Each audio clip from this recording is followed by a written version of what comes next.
Good evening, and welcome back to the Sleepy History channel. Tonight, we're not just reading history.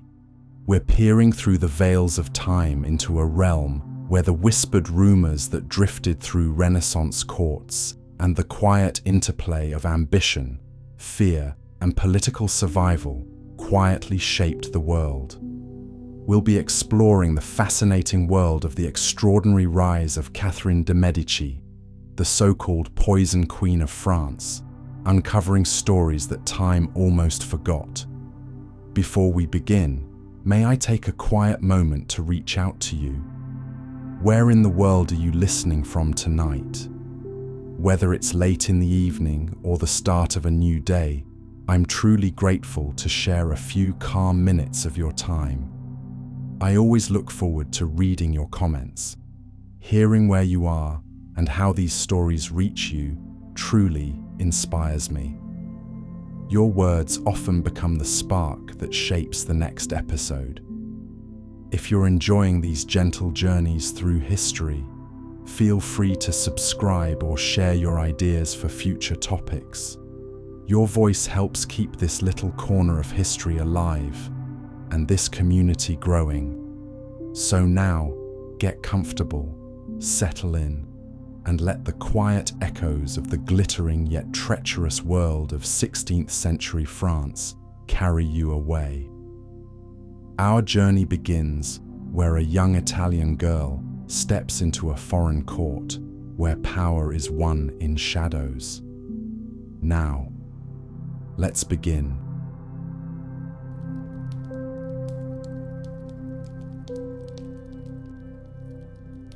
Picture this. It's August 24th, 1572. The streets of Paris are about to run red with blood.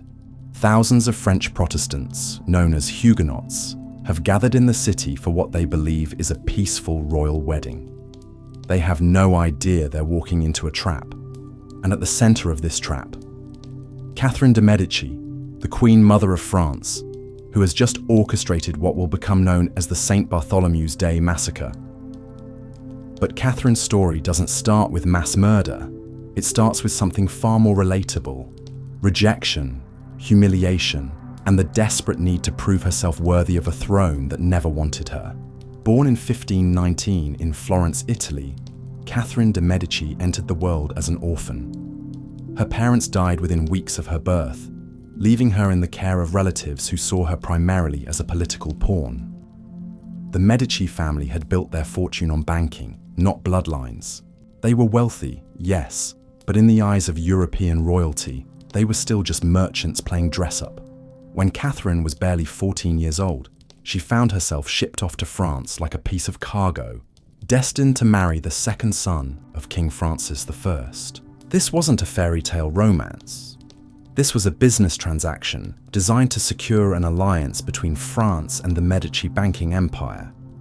Catherine brought with her a dowry so massive it could fund entire armies, but what she didn't bring was the one thing that mattered most in royal circles: respect. The French court despised her from the moment she arrived. They called her the merchant's daughter behind her back. They mocked her Italian accent, her unfamiliar customs, and most brutally of all, her inability to produce an heir. For 10 agonizing years, Catherine remained childless, while the whispers grew louder. The French nobility began demanding that her husband, who had now become the Dauphin, divorce her and marry someone who could actually fulfill a royal wife's most basic duty. But here's where Catherine's story takes its first dark turn. Instead of accepting defeat, she began studying. Not literature or music like other royal women, but something far more dangerous. She became obsessed with the occult, with astrology, with alchemy, and most importantly, with poison. Catherine surrounded herself with a network of Italian alchemists, astrologers, and what we might today call chemical engineers. She learned which herbs could cure and which could kill. She discovered how to make potions that could induce fertility, and others that could ensure a rival would never threaten her again. The French court began to notice that people who opposed Catherine had a disturbing tendency to fall mysteriously ill. Then, in 1544, something miraculous happened. After a decade of trying, Catherine finally became pregnant, then pregnant again, and again. Over the next 13 years, she would give birth to 10 children, securing her position as the mother of future kings. But was this sudden fertility the result of divine intervention, or had Catherine's pie studies in alchemy finally doffed? The French court never stopped whispering that Catherine had used dark magic to overcome her barrenness. And honestly, given what we know about her later actions, can you really blame them for being suspicious? By 1547, Catherine's husband had become King Henry II of France, making her queen consort. But even as queen, Catherine faced a humiliation that would drive her to increasingly desperate measures. Henry was completely infatuated with his mistress, Diane de Poitiers, a woman nearly 20 years older than Catherine, who wielded more influence over the king than his own wife. Diane didn't just share Henry's bed. She controlled his political decisions, managed state finances, and essentially ruled France while Catherine was relegated to the role of royal baby-making machine. Imagine the rage, the humiliation, the burning need for revenge that must have consumed Catherine as she watched another woman live the life that should have been hers. But Catherine was patient. She watched, she learned, and she waited for her moment. That moment came in 1559, during a jousting tournament celebrating the marriage of Catherine's eldest daughter. King Henry, showing off for his beloved Diane, entered the lists against a younger opponent. The younger man's lance shattered against Henry's visor, sending splinters of wood directly into the king's brain. Henry lingered for 10 days before dying in agony. And suddenly, Catherine de' Medici found herself exactly where she had always dreamed of being, in control of France. Her eldest son, Francis, became king, but at 15 years old, he was barely more than a child. Catherine, as Queen Mother, would be the real power behind the throne. But here's where Catherine's story becomes truly chilling. Because now that she had power, she was absolutely determined never to lose it. And she would use any method necessary to hold on to it, no matter how many bodies piled up in her wake. Catherine's first challenge came from an unexpected source: her new daughter-in-law, Mary, Queen of Scots. Mary had married Catherine's son Francis, and as the new Queen of France, she possessed both beauty and political cunning that threatened to overshadow Catherine entirely. Mary came from the powerful Guise family, French nobles who had their own ambitions for controlling the throne. The Guise family looked at Catherine and saw what they had always seen: a foreign's daughter who had no merchant business ruling France. They began maneuvering to push Catherine aside and govern through their niece Mary and her young husband, King Francis. But they had seriously underestimated the woman they were dealing with. Catherine had spent decades being underestimated, decades being dismissed, decades being humiliated. She had learned patience, cunning, and most importantly, she had learned that in the Game of Thrones, only the most ruthless players survive.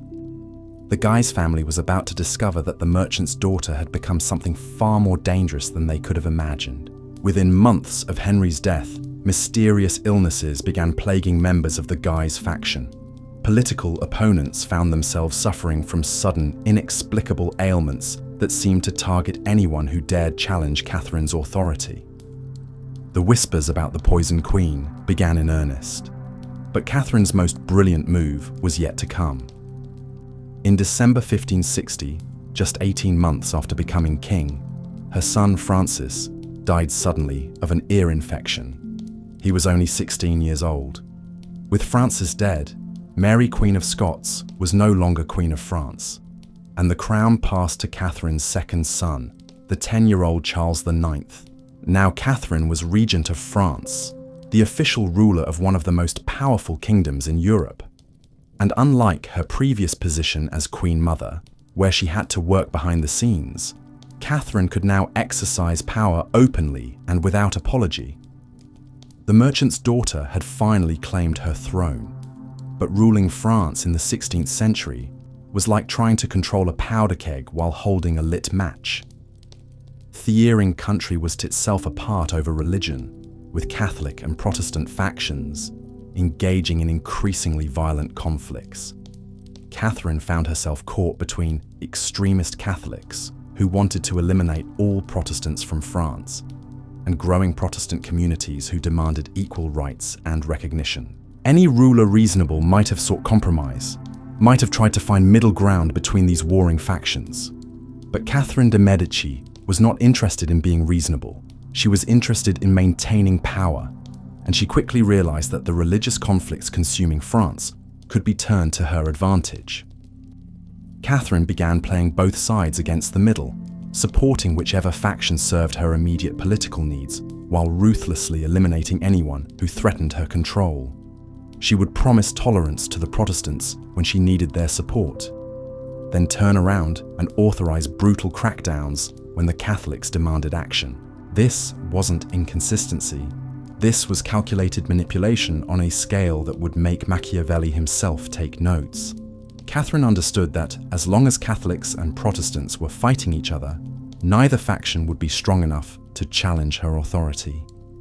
She was deliberately keeping France in a state of controlled chaos, because chaos served her purposes. But even Catherine couldn't control the forces she had unleashed forever. By the 1560s, France was descending into outright civil war. The wars of religion, as they would come to be known, would consume the country for decades and cost hundreds of thousands of lives. And at the center of it all was Catherine de' Medici, pulling strings, making deals, and eliminating anyone who stood in her way. The woman who had once been dismissed as a barren Italian merchant's daughter had transformed herself into one of the most feared rulers in European history. But her greatest test was still to come. Because in 1572, Catherine would orchestrate an event so shocking, so brutal, and so perfectly calculated that it would cement her reputation as the Poison Queen forever. The St. Bartholomew's Day massacre was not a moment of religious passion or uncontrolled violence. It was a carefully planned political assassination on a scale that Europe had never seen before, and every drop of blood spilled that night can be traced directly back to Catherine's calculating mind. But to understand how Catherine could orchestrate such a massacre, you need to understand the woman she had become by 1572. This was no longer the frightened teenager who had arrived in France decades earlier. This was a master manipulator who had spent over 20 years studying her enemies, learning their weaknesses, and perfecting the art of political survival. Catherine had realized something that would shape the rest of her reign. In a world where women were expected to be powerless, the most dangerous weapon was to be underestimated. Let them think she was just a grieving mother, just a foreign intruder, just a woman trying to hold her family together. Meanwhile, she would be systematically eliminating every threat to her power with a precision that would make professional assassins jealous. By the early 1570s, Catherine had transformed the French court into something resembling a Renaissance version of a spy thriller. She maintained an elaborate network of informants who reported back to her on everything from private conversations to bedroom activities. Nothing happened in France without Catherine knowing about it, and more importantly, nothing happened without her permission. But Catherine's most ingenious creation was what historians would later call her flying squadron, a group of beautiful, intelligent noblewomen who served as her personal intelligence agents. These weren't just court ladies gossiping over embroidery. These were trained operatives who could seduce secrets from foreign ambassadors, manipulate rival nobles, and when necessary, deliver poison with a smile. The most famous member of this squadron was Charlotte de Sauve, a stunning brunette who can names. Charlotte specialized make grown men forget they're owned in seducing Protestant leaders, gathering intelligence on their military plans, and occasionally ensuring that particularly troublesome individuals never made it home from their romantic encounters. Catherine had weaponized feminine charm and turned it into a tool of statecraft. Meanwhile, Catherine's son Charles IX was growing up under his mother's watchful eye, and what he was learning would have horrified any normal parent. Catherine wasn't just teaching him how to rule, she was teaching him how to kill without conscience, how to lie without hesitation, and how to see human beings as nothing more than chess pieces to be moved around the board. Charles watched his mother orchestrate the mysterious deaths of political rivals. He saw how she could smile warmly at someone during dinner, then have them dead by breakfast. He learned that mercy was weakness and that the only way to maintain power was through fear. Catherine was creating a monster, and she was proud of her work. But even with all her scheming and manipulation, Catherine faced a problem that was growing beyond her control. The Protestant movement in France, led by a group called the Huguenots, was becoming too powerful to ignore. These weren't just religious dissidents, they were wealthy merchants, skilled craftsmen, and even some members of the nobility who had converted to the new faith. The Huguenots controlled entire regions of France. They had their own armies, their own fortified cities, and their own charismatic leaders who commanded fierce loyalty. Most dangerous of all, they were beginning to question not just Catholic religious doctrine, but the entire system of royal authority that kept Catherine in power. The leader of this Protestant movement was Admiral Gaspard de Coligny, a man who represented everything Catherine feared most. Coligny was brilliant, honorable, and completely incorruptible. He couldn't be bought, he couldn't be seduced, and he couldn't be intimidated. Worse still, he was gaining influence over Catherine's son, King Charles, offering the young king a vision of France that didn't require his mother's constant manipulation and control. Catherine watched in growing alarm as Charles began spending more time with Coligny, seeking his advice on military matters and even religious questions. The admiral was offering Charles something Catherine never could, the possibility of being a truly independent ruler rather than a puppet dancing to his mother's strings. This was Catherine's nightmare scenario.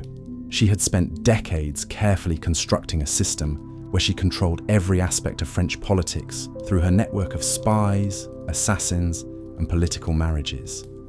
Now Coligny was threatening to tear down everything she had built by appealing directly to her son's conscience and sense of honor.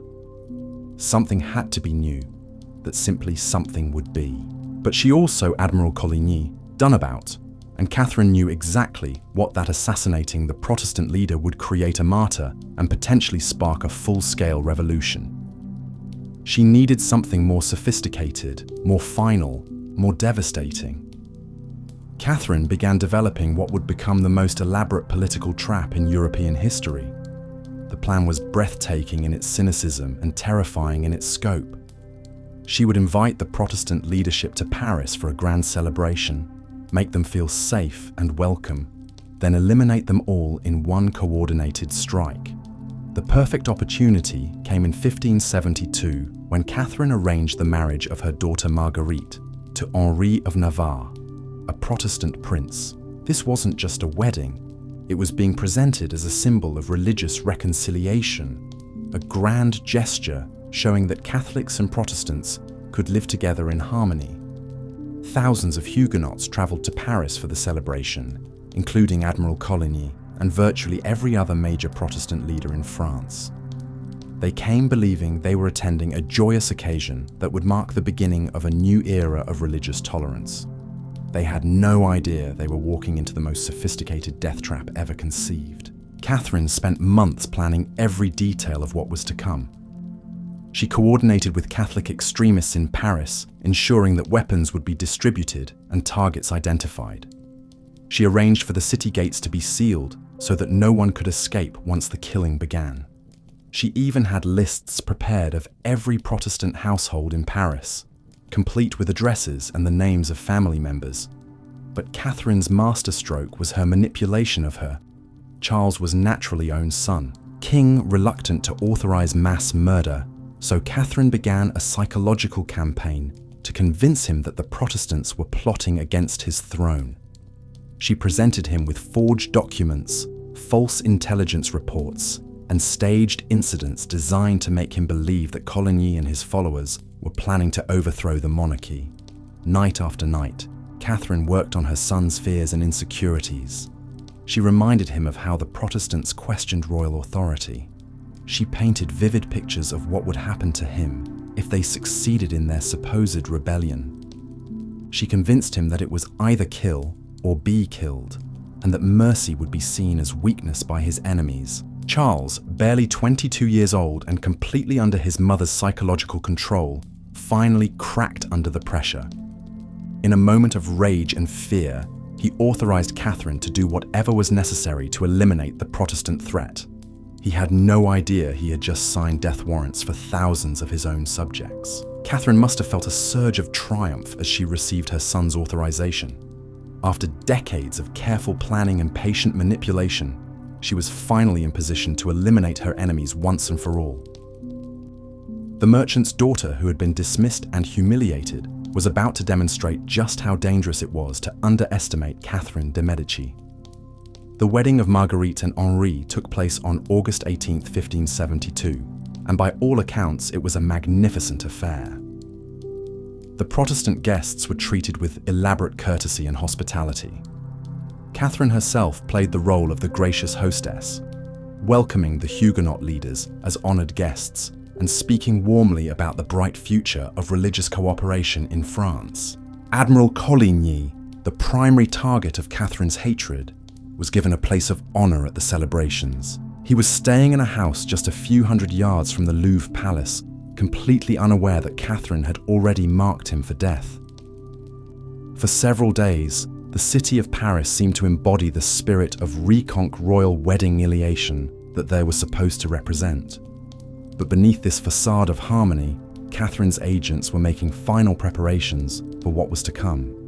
Weapons were being distributed to Catholic militants throughout the city. Lists of Protestant households were being updated and confirmed. Secret meetings were being held to coordinate the timing of the attacks. The trap was set, and Catherine was ready to spring it. On August 22nd, just 4 days after the wedding, Catherine made her first move. As Admiral Coligny was walking through the streets of Paris, a shot rang out from a window above. The bullet struck Coligny in the arm and chest, wounding him severely, but not killing him. The assassination attempt had failed, but Catherine was far from finished. The botched shooting actually played into Catherine's larger plan. She immediately rushed to Coligny's bedside, playing the role of the concerned mother-in-law and expressing her outrage that anyone would dare attack a guest at her daughter's wedding. She promised a thorough investigation and vowed to bring the perpetrators to justice. But privately, Catherine was telling her son King Charles that the failed assassination proved the Protestants were planning something desperate. She claimed that Coligny's supporters would certainly retaliate, and that the royal family was now in mortal danger. The wounded admiral lying in his bed represented not a victim of Catholic violence, but a threat that had to be eliminated before he could strike back. Charles, already psychologically primed by months of his mother's manipulation, became increasingly agitated as Catherine painted scenarios of Protestant revenge. She convinced him that Coligny's followers would blame the royal family for the assassination attempt and would certainly try to kill him in response.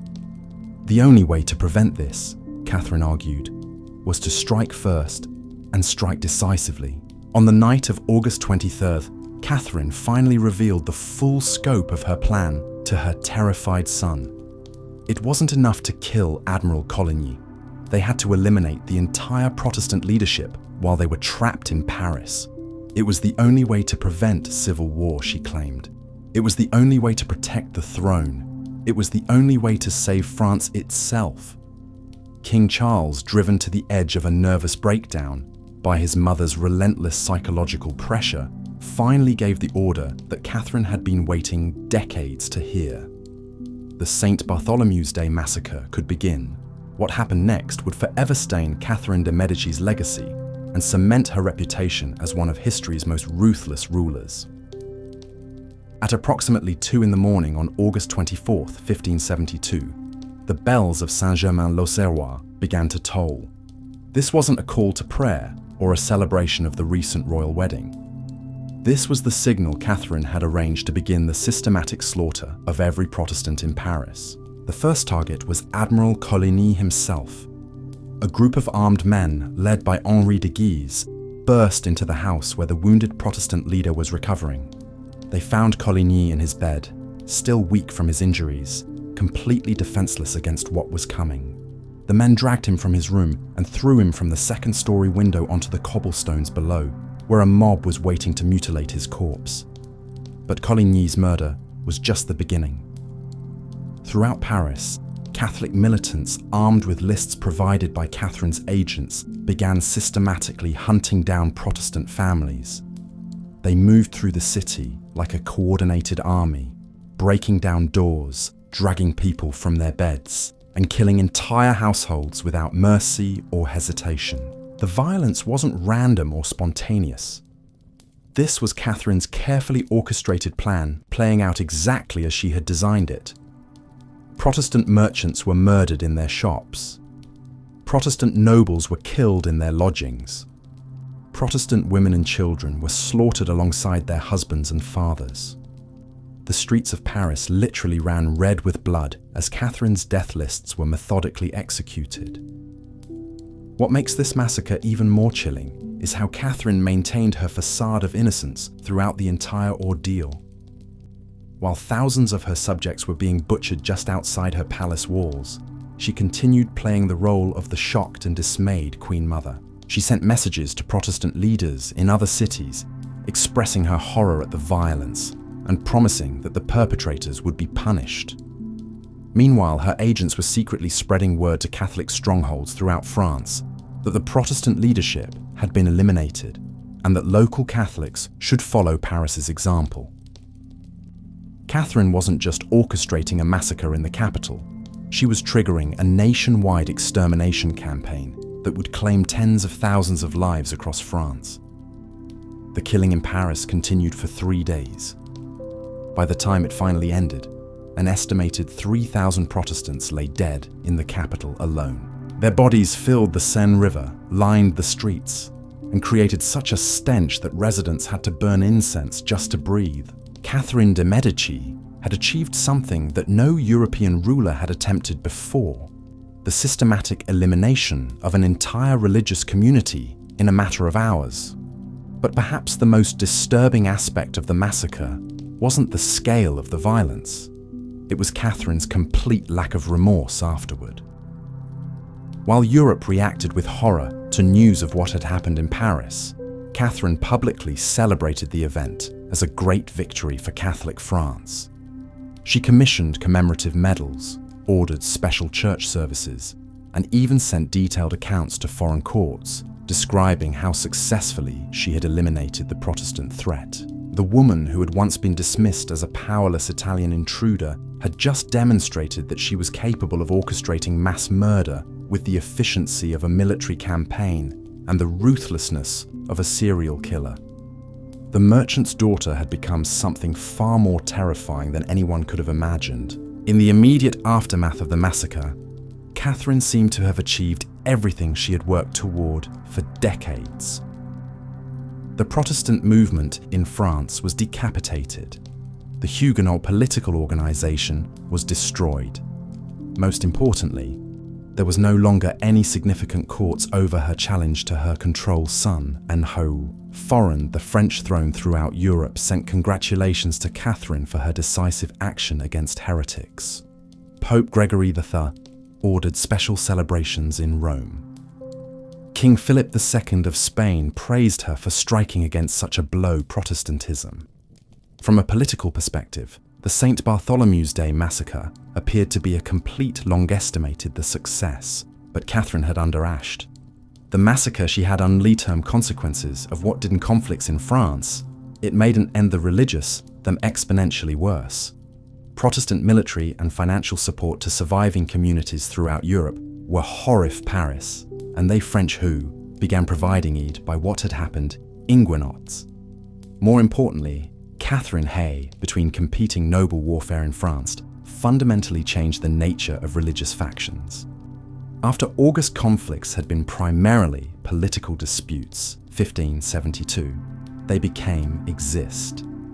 Before the massacre, the ancient struggles between communities longer trust each other to that could no coexist peace Protestants in France realize fully. The surviving that Catherine's promises of tolerance were worthless. They had seen what happened when they trusted her assurances of safety. From now on, they would treat her as trap and every peaceful, every Catholic over a potential prelude to massacre gesture as a possible. Catherine had also created a psychological precedent that would haunt France for generations. She had demonstrated that religious differences could justify any level of violence, that political problems could be solved through mass murder, and that entire communities could be eliminated in the name of state security. The techniques Catherine developed for the St. Bartholomew's Day massacre, the use of wedding celebrations to lure victims, the coordination between government officials and religious extremists, the systematic preparation of death lists, the manipulation of popular fears to justify atrocities, would be copied by authoritarian rulers for centuries to come. But even as Catherine basked in the immediate political benefits of the massacre, she was creating new problems that would ultimately destroy everything she had worked to build. Her son, King Charles, traumatized by his role in author murder, begonizing mass suffering from severe psychological problems. He experienced nightmares, violent outbursts, and periods of deep depression that made him increasingly unstable as a ruler. Charles been raised by Catherine to be ruthless, but witnessing the actual consequences of that ruthlessness broke something fundamental in his psyche. He began questioning his mother's advice, resenting her control over his decisions and expressing guilt over the thousands of deaths he had authorized. The perfect puppet ruler Catherine had created was starting to develop a conscience, and that threatened everything she had accomplished. Meanwhile, the surviving Protestant leaders, who had escaped the massacre, were not simply accepting defeat and fading into obscurity. They were regrouping, rearming, and preparing for a war of revenge against Catherine and everything she represented. The Huguenot strongholds in southern France became centers of resistance where Protestant military commanders trained armies specifically designed to march on Paris and overthrow the regime that had tried to exterminate them. Catherine found herself facing exactly the kind of organized Protestant rebellion that she had tried to prevent through the massacre. But now these rebels weren't fighting for religious tolerance or political rights. They were fighting for survival against a government they knew was perfectly genocide, willing to commit. The irony of Catherine's situation would have been laughable if it weren't so tragic. In trying to eliminate the Protestant threat through mass murder, she had created a far more dangerous and implacable enemy than had ever existed before. The scattered religious dissidents of the 1560s had been transformed into a unified military force dedicated to destroying the woman who had tried to destroy them. But Catherine de' Medici was not a woman who admitted mistakes or changed course when faced with consequences of 𝐒𝐿𝐴𝐻𝐿. Instating that the massacre had been a strategic disaster, she doubled down on violence as the solution to her problems. If killing 3,000 Protestants hadn't solved the religious crisis, then she would simply have to kill more. Throughout the 1570s, Catherine continued authorizing military campaigns against Protestant strongholds. She funded Catholic Huguenot cities, siege to armies that lay burning entire communities and executing prisoners without trial. She maintained her network of assassins who targeted Protestant leaders throughout Europe. She even began exploring diplomatic alliances with other Catholic powers who might help her complete what the St. Bartholomew's Day massacre had started. But each new atrocity only strengthened Protestant resolve and attracted more international support for the Huguenot cause. Catherine was trapped in a cycle of violence that she couldn't escape because she refused to acknowledge that violence itself was the problem. The woman who had once been so skilled at political manipulation was now reduced to crude brutality as her primary tool of statecraft. The subtle intelligence network's psychological campaigns and sophisticated diplomatic being abandoned maneuvering that had brought in favor of increasingly elaborate her to power were desperate attempts to murder her way had created. By the late, the very kingdom, France was bleeding out of the crisis she of terror was destroying 1570s ITD to be protecting. She claimed was becoming clear that Catherine's reign money, endless religious, was collapsing as Protestant wars. Funding. The economy, merchants and craftsmen fled the country. Entire regions were depopulated by ovation. The sophisticate violence and STD Renaissance court that Catherine had inherited was degenerating into something like a medieval 𝐬𝐻 stronghold. Yet, Catherine remained convinced that she was this situation victim in her correspondence rulers, she consistently portrayed herself as with foreign long-suffering mother, her kingdom trying to hold Henri together against assailable Protestant extremists who refused to accept her generous offers of compromise. This Catherine capacity for self-deception was perhaps his most dangerous quality, convinced herself so. She had genuinely unable actions were justified that she seemed thoroughly that heard why stability, the name of political murder in anyone, would object to mass to understand. Catherine's psychological 𝐼𝐶istic personality disorder combined book case study in NARC like a text this period reads, profile during with parent enemies, no one completely oid delusions. She saw and interpret everywhere, trusted any criticism, conspiracy against her authority as evidence of her methods of. But even as Catherine's grip on reality loose skillsoned, her practical as a political operator remained formidable. She continued manipulating her children, managing complex international negotiations, and orchestrating military campaigns with the same attention to detail that had made the St. Bartholomew's Day massacre so devastatingly effective. The combination blindness that of strategic brilliance and moral characterized Catherine's later reign created a uniquely dangerous form of leadership.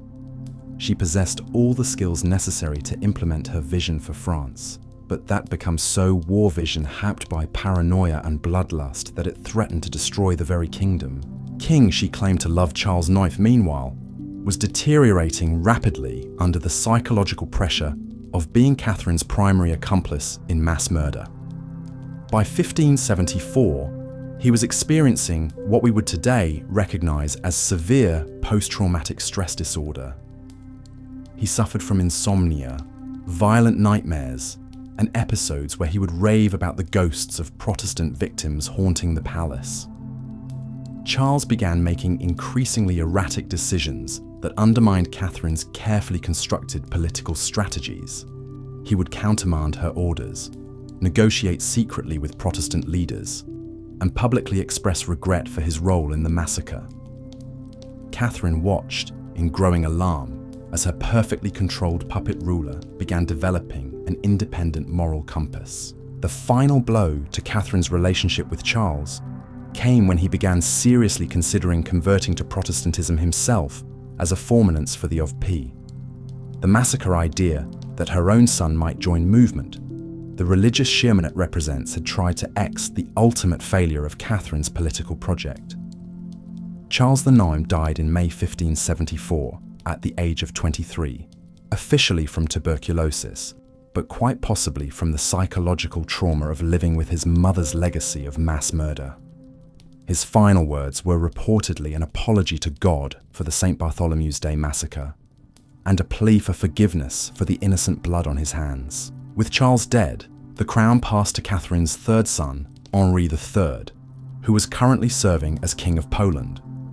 Catherine immediately began making plans to recall Henri to France and resume her role as the power behind the throne. She was 54 years old, had already buried 2 of her sons, and was facing the most serious political crisis of her career. But giving up was simply not in Catherine de' Medici's vocabulary. The woman who had transformed herself from a despised foreign bride into the most feared ruler in Europe was not about to let something as minor as a collapsing kingdom and a trail of corpses stop her from continuing to pursue power. If anything, the chaos engulfing France only convinced Catherine that her iron-fisted approach was more necessary than ever. But Catherine was about to discover that even she had limits to how much destruction a single person could inflict before the very foundations of civilization began to crumble beneath her feet. Henri III's return to France in 1574 should have marked a fresh start for Catherine's political ambitions, but instead it revealed just how completely her reign of terror had poisoned the very concept of royal authority. The new king arrived to find a kingdom that barely resembled the sophisticated Renaissance court his mother had inherited decades earlier. Paris itself had become a city haunted by its own recent history. The neighborhoods where Protestant families had been slaughtered remained partially empty, their abandoned houses serving as grim reminders of what happened when people trusted Catherine's promises of safety.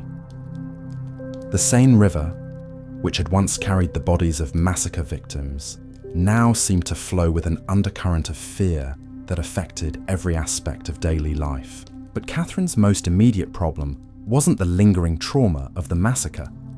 It was the fact that her new puppet king had ideas of his own about how France should be governed. Henri III had spent 2 years ruling Poland, where he had learned to appreciate the concept of religious tolerance and political compromise. He returned to France with a shocking notion that would horrify his mother.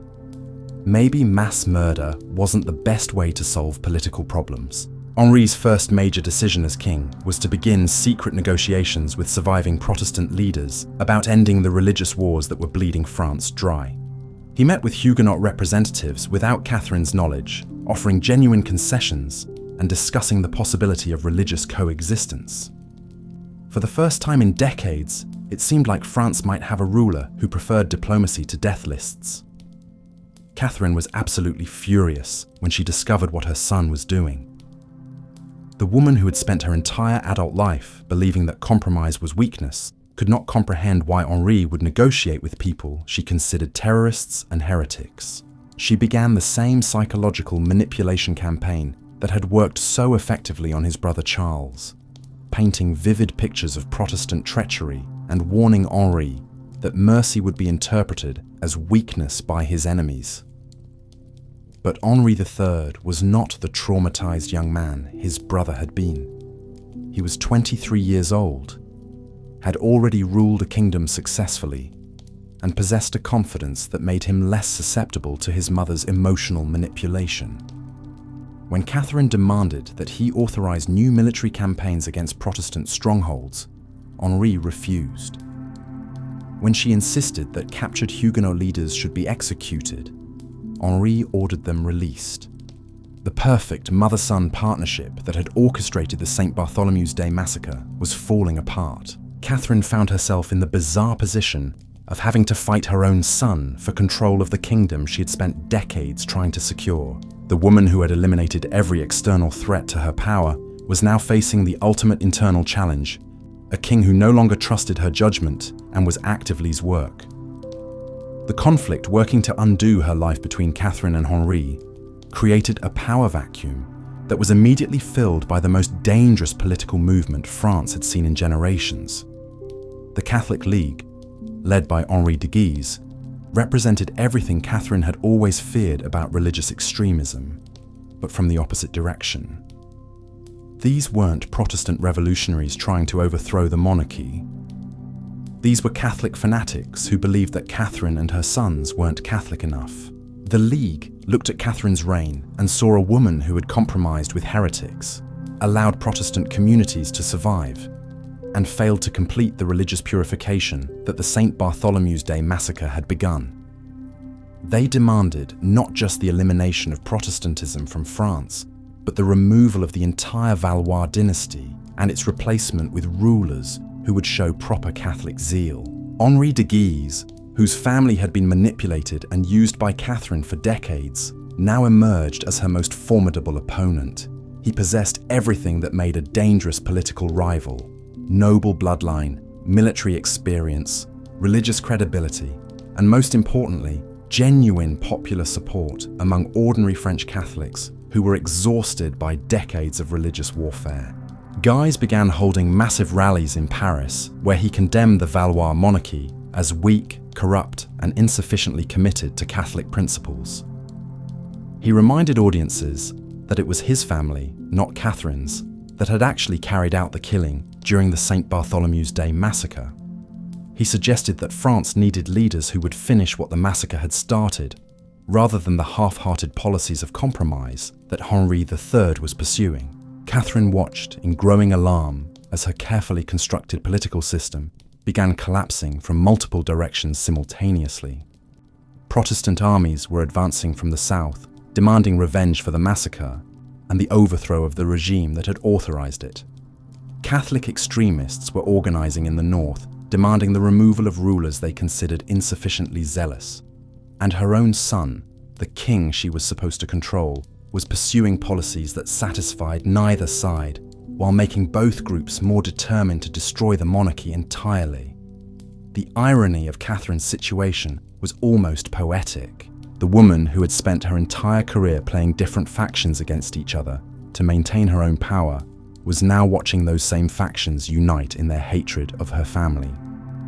The divide and conquer strategy that had seemed so brilliant for decades was finally backfiring in the most spectacular way possible. But Catherine de' Medici had not survived this long by accepting defeat gracefully. If her son wouldn't authorize the kind of decisive action she believed was necessary, then she would simply have to take matters into her own hands. At nearly 60 years old, the Poison Queen was about to demonstrate that she still possessed the ruthless cunning that had made her the most feared woman in Europe. Catherine's first target was Henri de Guise himself.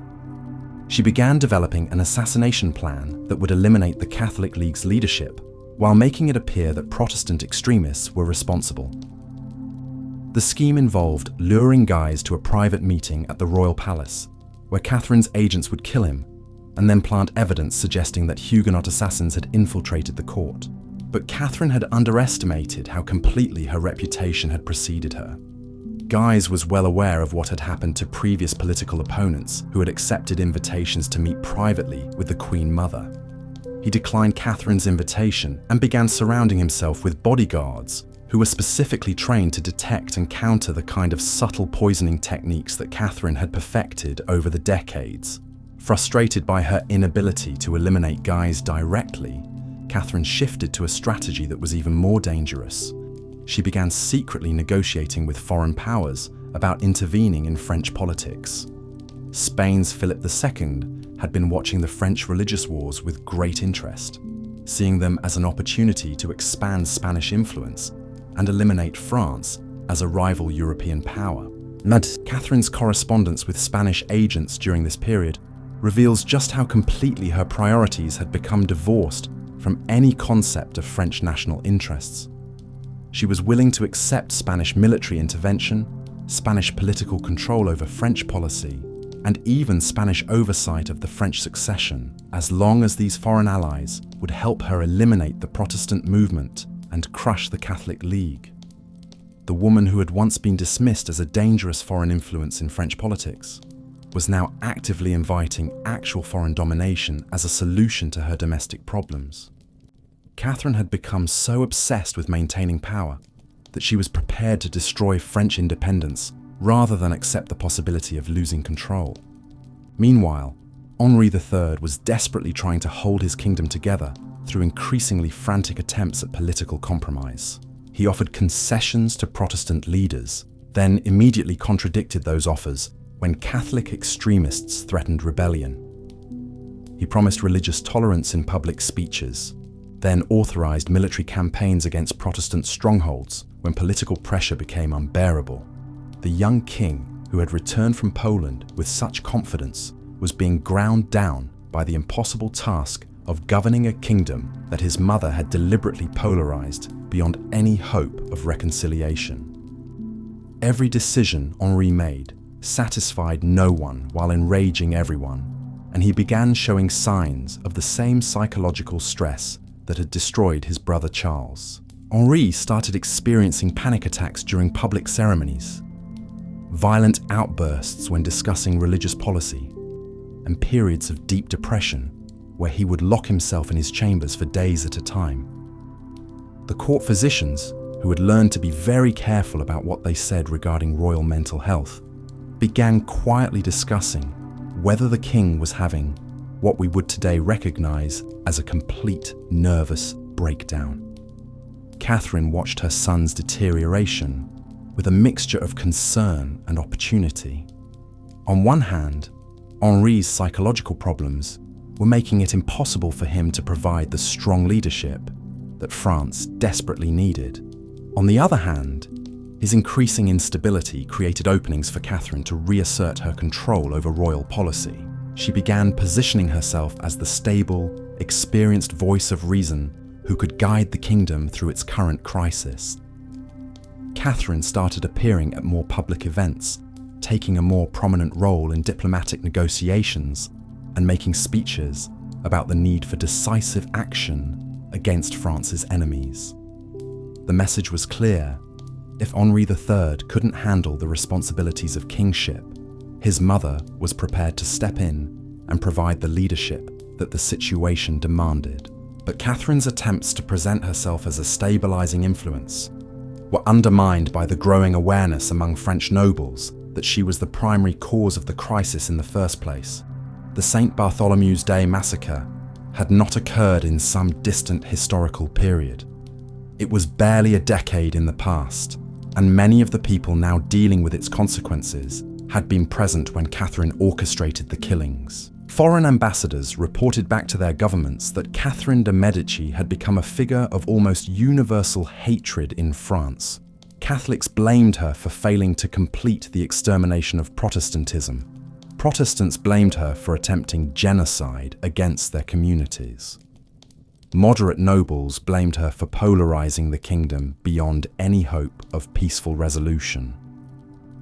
Even members of her own court were beginning to distance themselves from a woman whose political legacy consisted primarily of mass murder and civil war. The isolation that Catherine experienced during her final years in power was perhaps the cruelest irony of her entire career. The woman who had spent decades building elaborate networks of allies, informants, and political partnerships found herself increasingly alone as former supporters abandoned her and potential new allies refused to associate themselves with her toxic reputation. Catherine's response to this isolation was to become even more paranoid and controlling than she had been during her previous decades in power. She began suspecting conspiracy everywhere, interpreting every political setback as evidence of elaborate plots against her authority. Her correspondence from this period shows a woman who had completely lost touch with political reality, seeing enemies in every shadow and betrayal, in every disappointing outcome. The network of spies and informants that had once been Catherine's greatest political asset now became a source of constant anxiety as she received reports of growing opposition to her family's rule. Every conversation overheard by her agents, every private meeting discovered by her surveillance network, every rumor circulated among the nobility was interpreted through the lens of Catherine's increasing paranoia.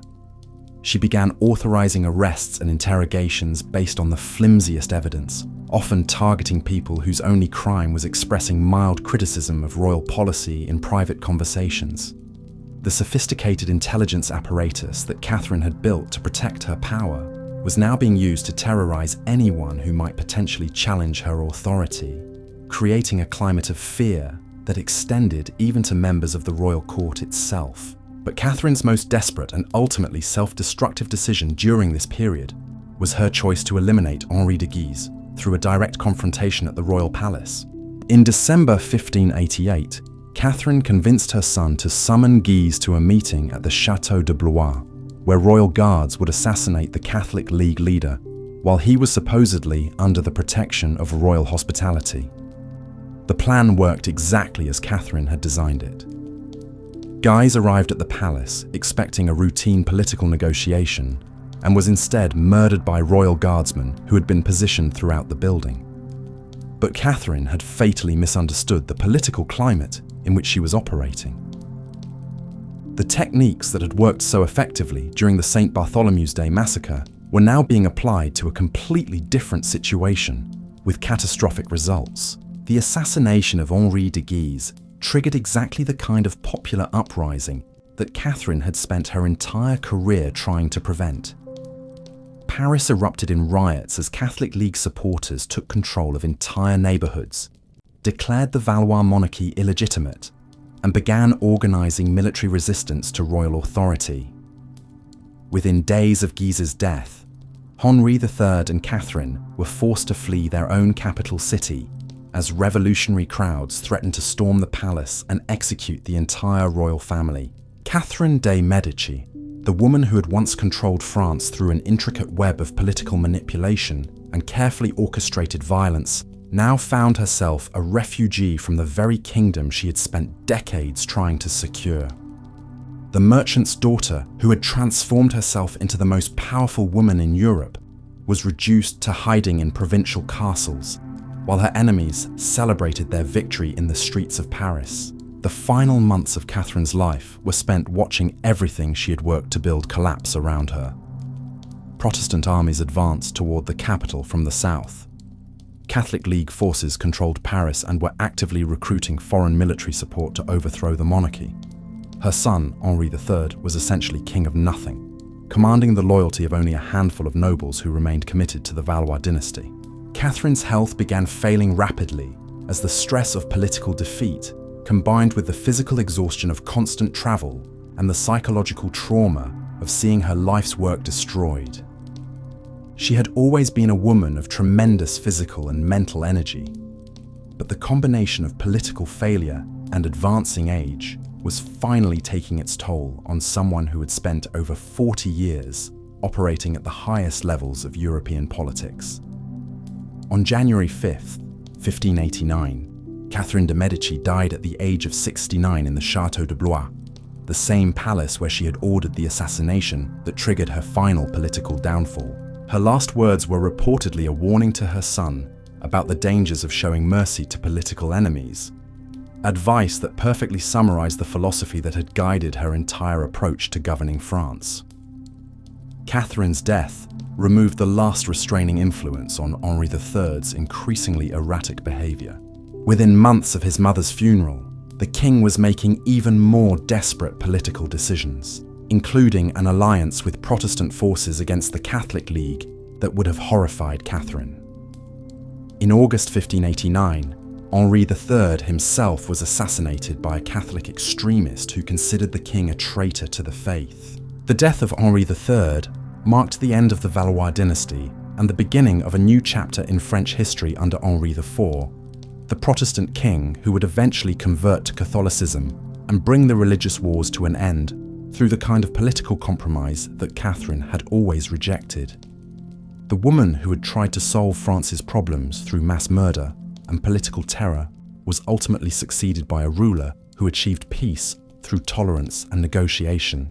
But Catherine's legacy extended far beyond the immediate political consequences of her actions.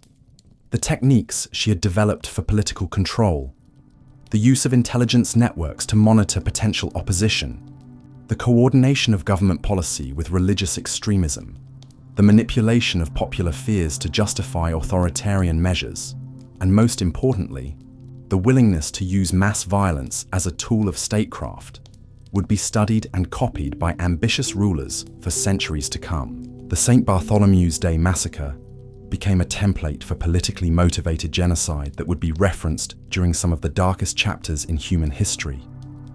Catherine's demonstration that religious differences could justify the systematic elimination of entire communities provided a precedent that would be cited by advocates of ethnic cleansing and religious persecution well into the modern era.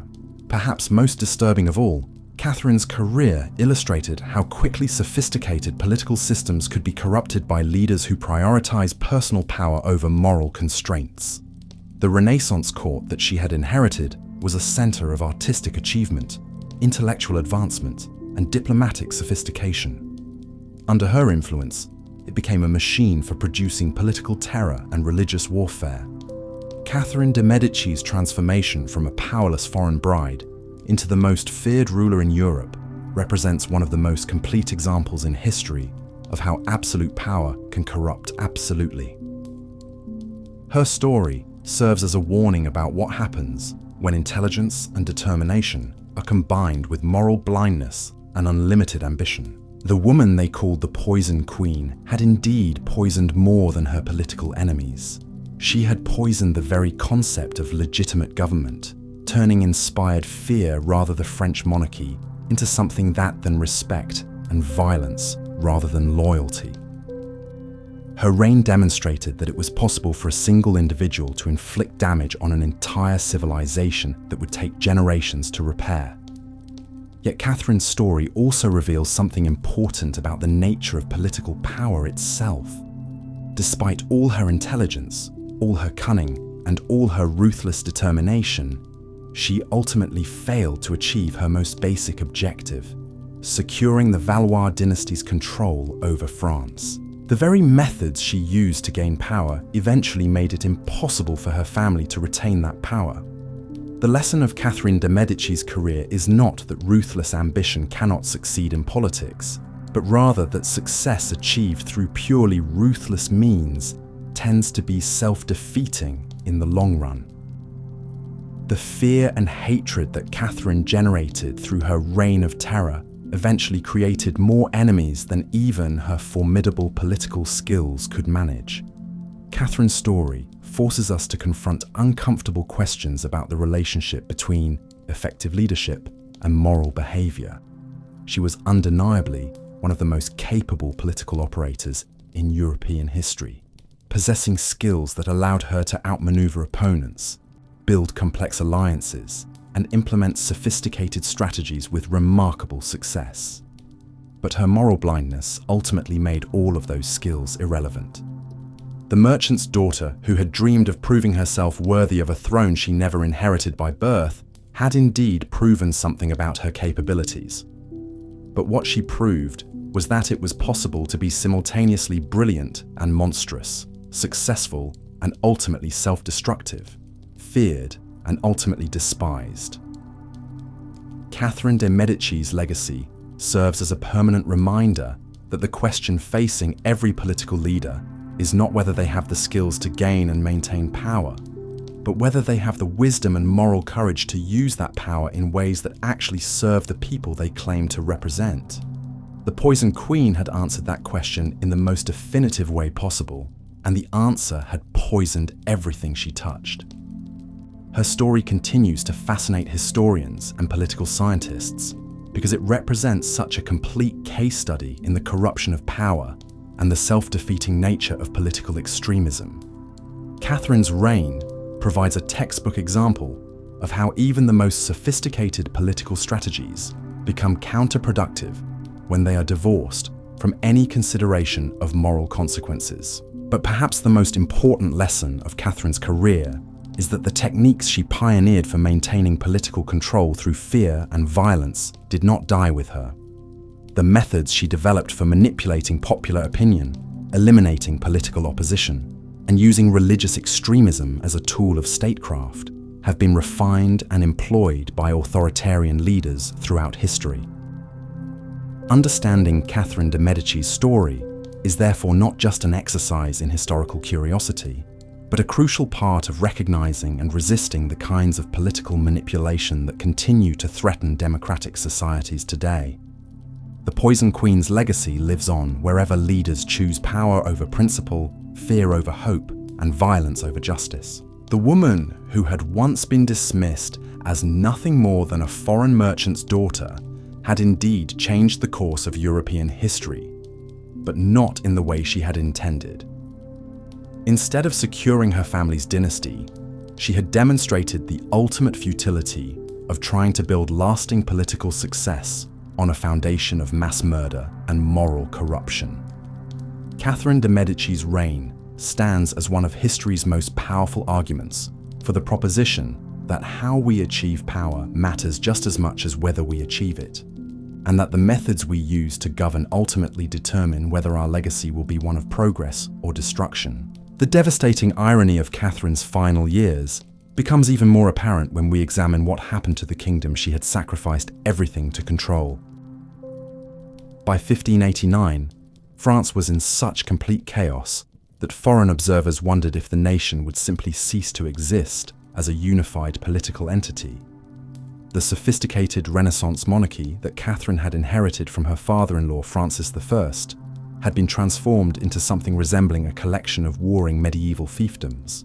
Consider the perspective of ordinary French citizens during this period.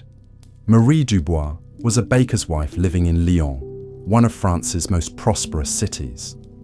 In 1559, when Catherine first became regent, Marie's family had enjoyed the stability and prosperity that came with living in a well-governed Renaissance kingdom. The Dubois bakery served customers from across the social spectrum, from wealthy merchants to struggling artisans, all of whom could afford bread because the French economy was fundamentally sound.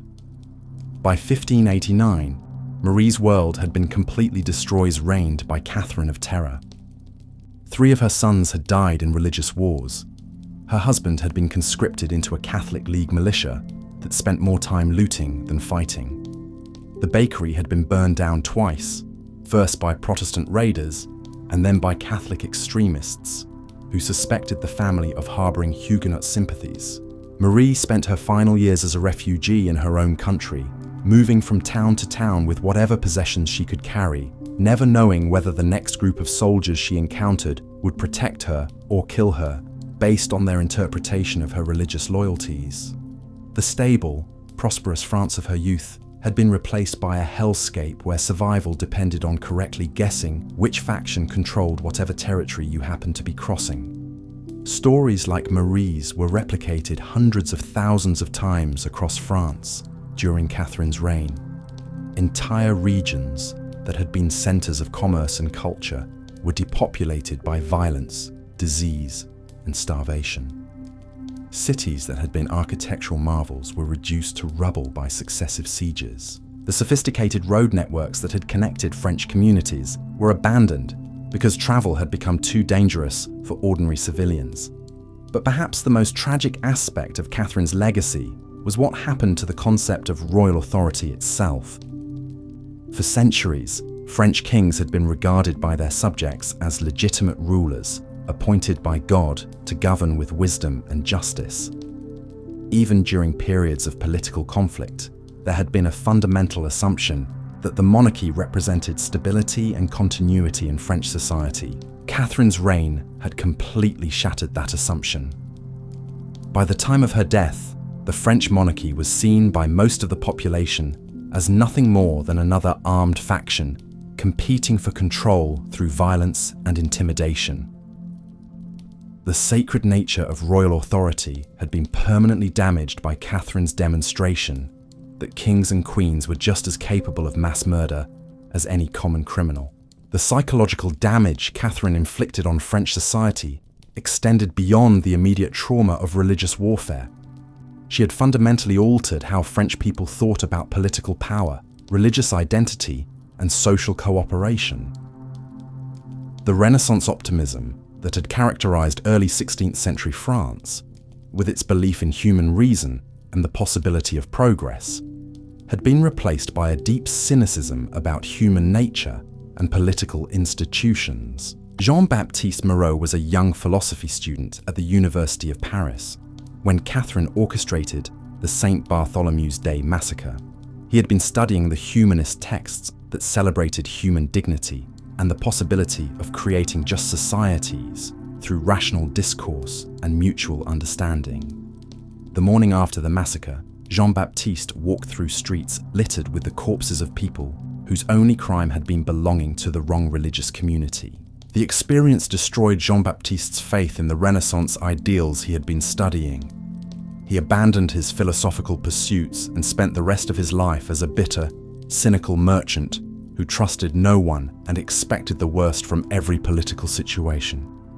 His personal transformation mirrored what was happening to French society as a whole under Catherine's influence. The intellectual and cultural achievements that had made 16th century France a center of European Renaissance culture were systematically destroyed by the climate of fear and violence that Catherine had created. Artists fled the country rather than risk being caught up in religious persecution. Scholars abandoned their research to focus on basic survival. The patronage networks that had supported cultural innovation were disrupted by constant warfare and economic collapse. Catherine had not just failed to secure her dynasty's political control over France, she had actively destroyed the foundations of the civilization she claimed to be protecting. The Renaissance kingdom she had inherited was replaced by something that resembled the darkest periods of medieval barbarism, but with the added efficiency that came from applying Renaissance organizational skills to the task of mass destruction. The international consequences of Catherine's reign were equally devastating for French interests. European powers that had once regarded France as a sophisticated ally or formidable rival now saw it as a chaotic, failed state that posed no serious threat to anyone except its own population. Spain, England, and the German principalities began making plans for partitioning French territory once the kingdom finally collapsed completely. Ambassador reports from this period reveal the complete collapse of France's diplomatic credibility. Foreign courts that had once competed for French alliance now avoided association with a regime that was internationally synonymous with political incompetence and religious fanaticism.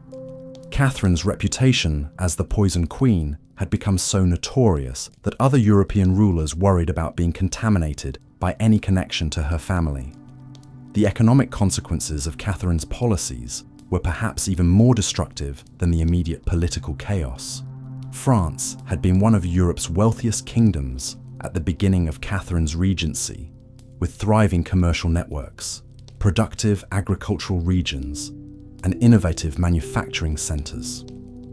By the end of her reign, the French economy had contracted by an estimated 40%, with entire industries disappearing and formerly prosperous regions reduced to subsistence-level poverty. Consider what happened to the French textile industry, which had been one of the kingdom's most important sources of wealth and international trade. Protestant merchants and craftsmen had played crucial roles in developing innovative production techniques and establishing trading relationships with foreign markets. Catherine's persecution of Huguenot communities destroyed much of this expertise and commercial infrastructure. Pierre Fontaine had been a master weaver in the city of Tours, where his family had been producing luxury fabrics for 3 generations. His workshop employed over 50 people and sold textiles throughout Europe. Pierre's Protestant faith made him a target during the religious wars, and in 1576, his entire operation was destroyed by Catholic League militants, who accused him of using his commercial contacts to fund Huguenot military activities. Pierre escaped with his life, but lost everything else. His skilled workers were scattered, his equipment was destroyed, and his commercial relationships were severed. He spent his remaining years as a day laborer, watching as the French textile industry that his family had helped build was systematically dismantled by the religious conflicts Catherine had deliberately encouraged. Similar stories played out across every sector of the French economy. Banking networks that had facilitated international trade were disrupted by religious persecution. Agricultural productivity declined as farming communities were repeatedly devastated by military campaigns. Urban centers that had been engines of innovation became depopulated ruins where survivors focused entirely on basic survival. The demographic impact of Catherine's reign was equally catastrophic. Historians estimate that France's population declined by approximately 15% during the 3 decades of religious warfare that she either directly caused or deliberately prolonged. This wasn't just a matter of battlefield casualties. Entire regions experienced population collapse due to disease, starvation, and mass migration. The city of La Rochelle provides a particularly stark example of this demographic catastrophe. In 1560, La Rochelle had been a thriving port city with over 30,000 residents engaged in international commerce, shipbuilding, and related industries.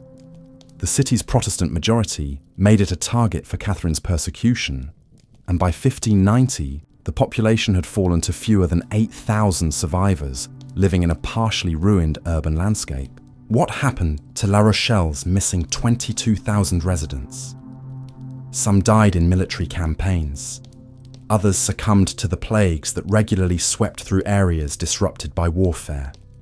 Many simply fled the country, taking their skills and resources to Protestant strongholds in the Netherlands, England, or German territories, where they could practice their religion without fear of massacre. This pattern of population loss and economic disruption was replicated throughout France, creating a downward spiral where violence led to economic collapse, which created desperation that fueled more violence. Catherine had trapped her kingdom in a cycle of self-destruction that seemed impossible to break through conventional political means. But perhaps the most profound way Catherine damaged French civilization was through her corruption of the moral and intellectual framework that held society together. Renaissance France had been characterized by a complex but functional system of mutual obligations and shared values that allowed people with different backgrounds and beliefs to coexist within a common political framework. Catherine's reign demonstrated that these social bonds were far more fragile than anyone had imagined. Her deliberate strategy of encouraging extremism to maintain her own power showed how quickly a sophisticated society could degenerate into tribal warfare when its leaders abandoned any pretense of serving the common good. The legal system, that had been one of France's most impressive institutional achievements, was completely corrupted by Catherine's reign. Courts that had been respected for their fairness and expertise became instruments of political persecution, where verdicts were determined by religious identity rather than evidence. The tradition of legal scholarship that had made French universities centers of European jurisprudence was abandoned as lawyers focused on survival rather than intellectual advancement. François Le Breton had been a respected judge in the Paris Parlement, known for his careful analysis of legal precedents and his reputation for impartiality. During Catherine's reign, François was forced to participate in show trials, where Protestant defendants were condemned regardless of the evidence. He watched his profession degenerate from a learned pursuit, dedicated to justice, into a crude tool for religious persecution.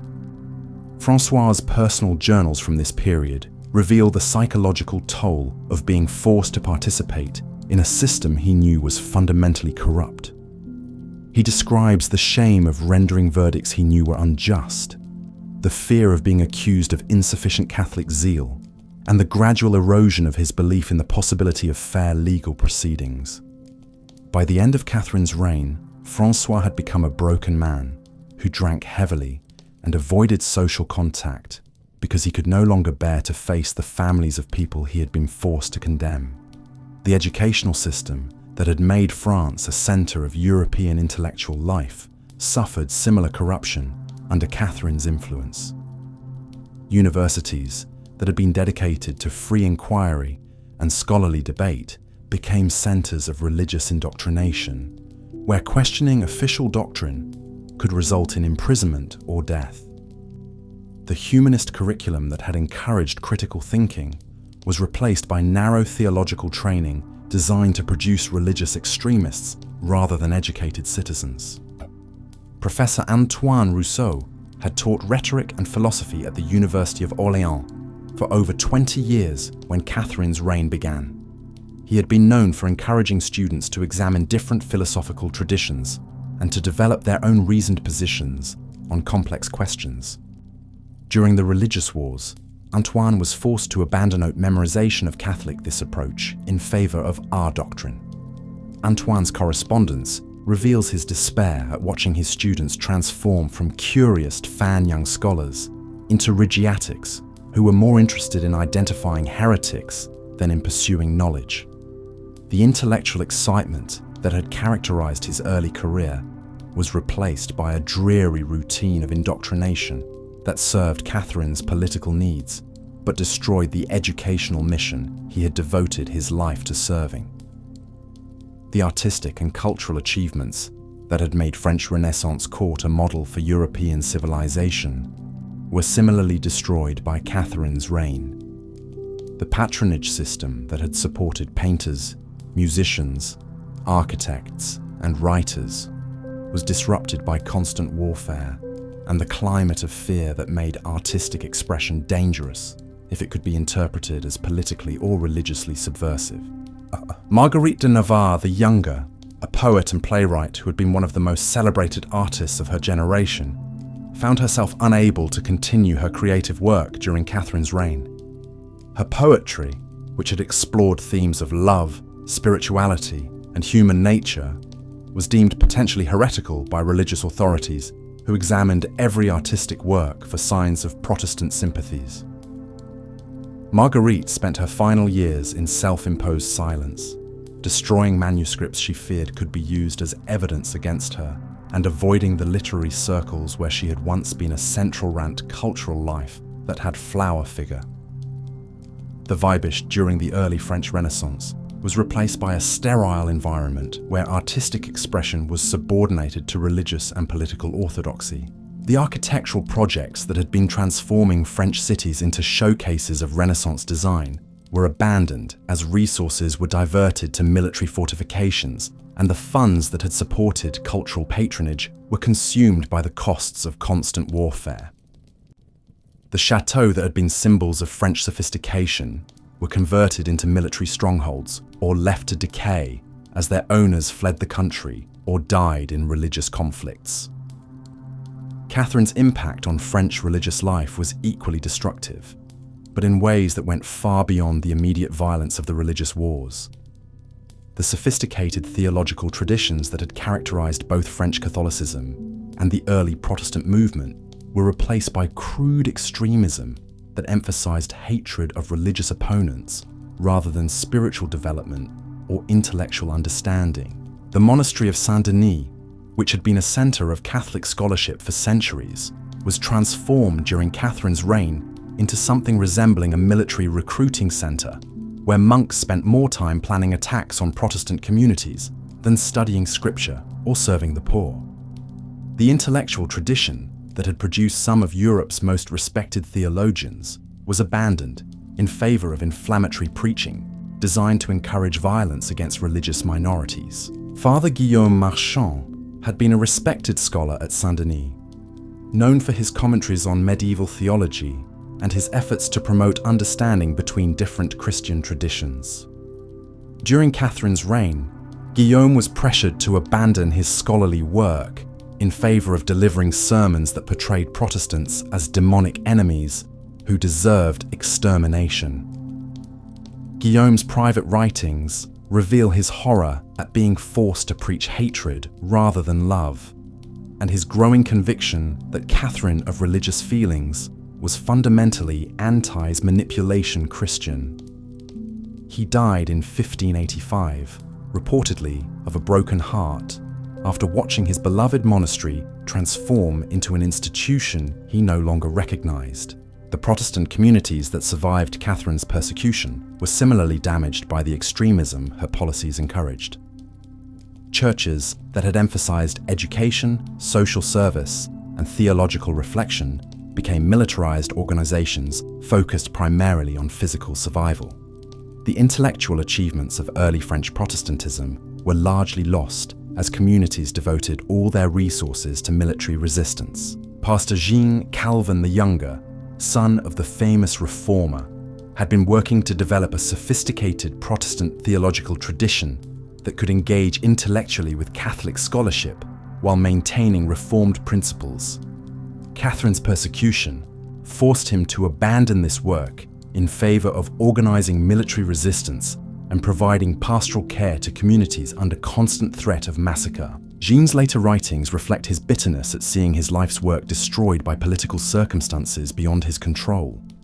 The theological synthesis he had hoped to create was never completed because the intellectual environment necessary for such work had been destroyed by Catherine's reign of terror. The long-term consequences of Catherine's destruction of French intellectual and cultural life extended far beyond her. France, which had been positioned to become the own lifetime leading center of European Renaissance culture, instead fell behind other nations that had managed to avoid similar periods of internal chaos and religious warfare. The Netherlands, which welcomed many French Protestant refugees, experienced a cultural golden age during the late 16th and early 17th centuries. that was fueled in part by the talents and resources that had fled Catherine's persecution. England, which had managed its own religious conflicts more successfully, began to surpass France in areas like literature, philosophy, and scientific innovation. France would eventually recover from Catherine's reign and go on to achieve new cultural heights during the 17th century.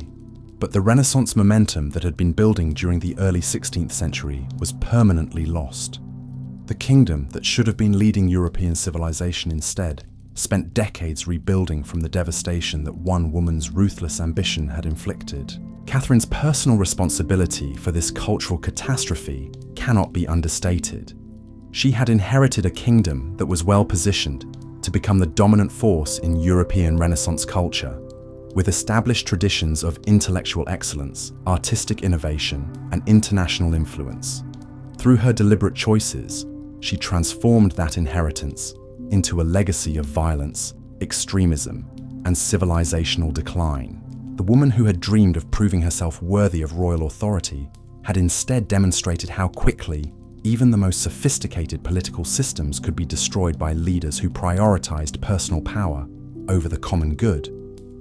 This reign stands as one Catherine of history's most complete examples of how individual moral corruption can inflict damage on entire civilizations that takes generations to repair.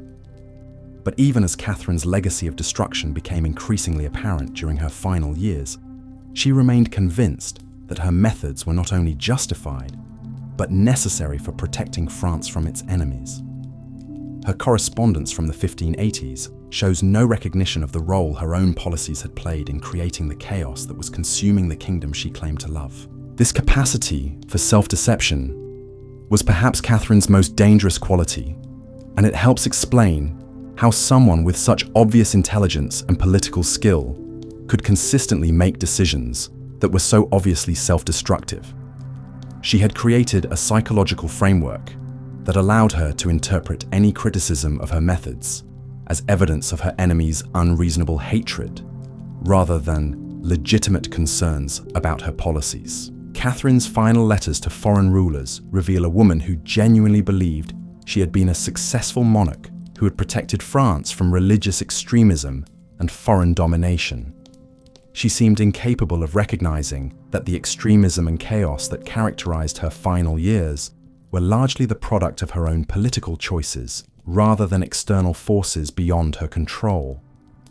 This psychological blindness made Catherine particularly dangerous because it prevented her from learning from her mistakes or adapting her strategies when they proved counterproductive.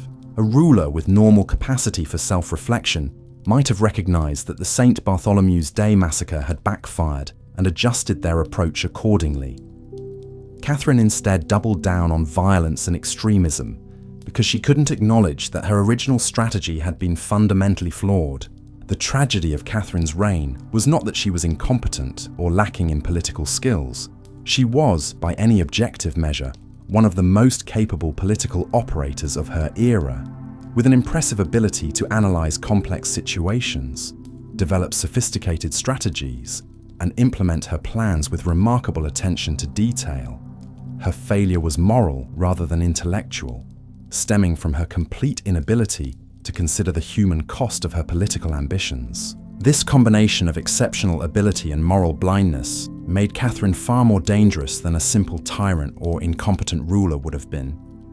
She had all the skills necessary to implement her vision for France, but that vision was so warped by paranoia and ruthless ambition that it threatened the very foundations of the civilization she claimed to be protecting. The lesson of Catherine's career is not that political skill is unimportant, but rather that skill without moral guidance becomes a force for destruction rather than progress.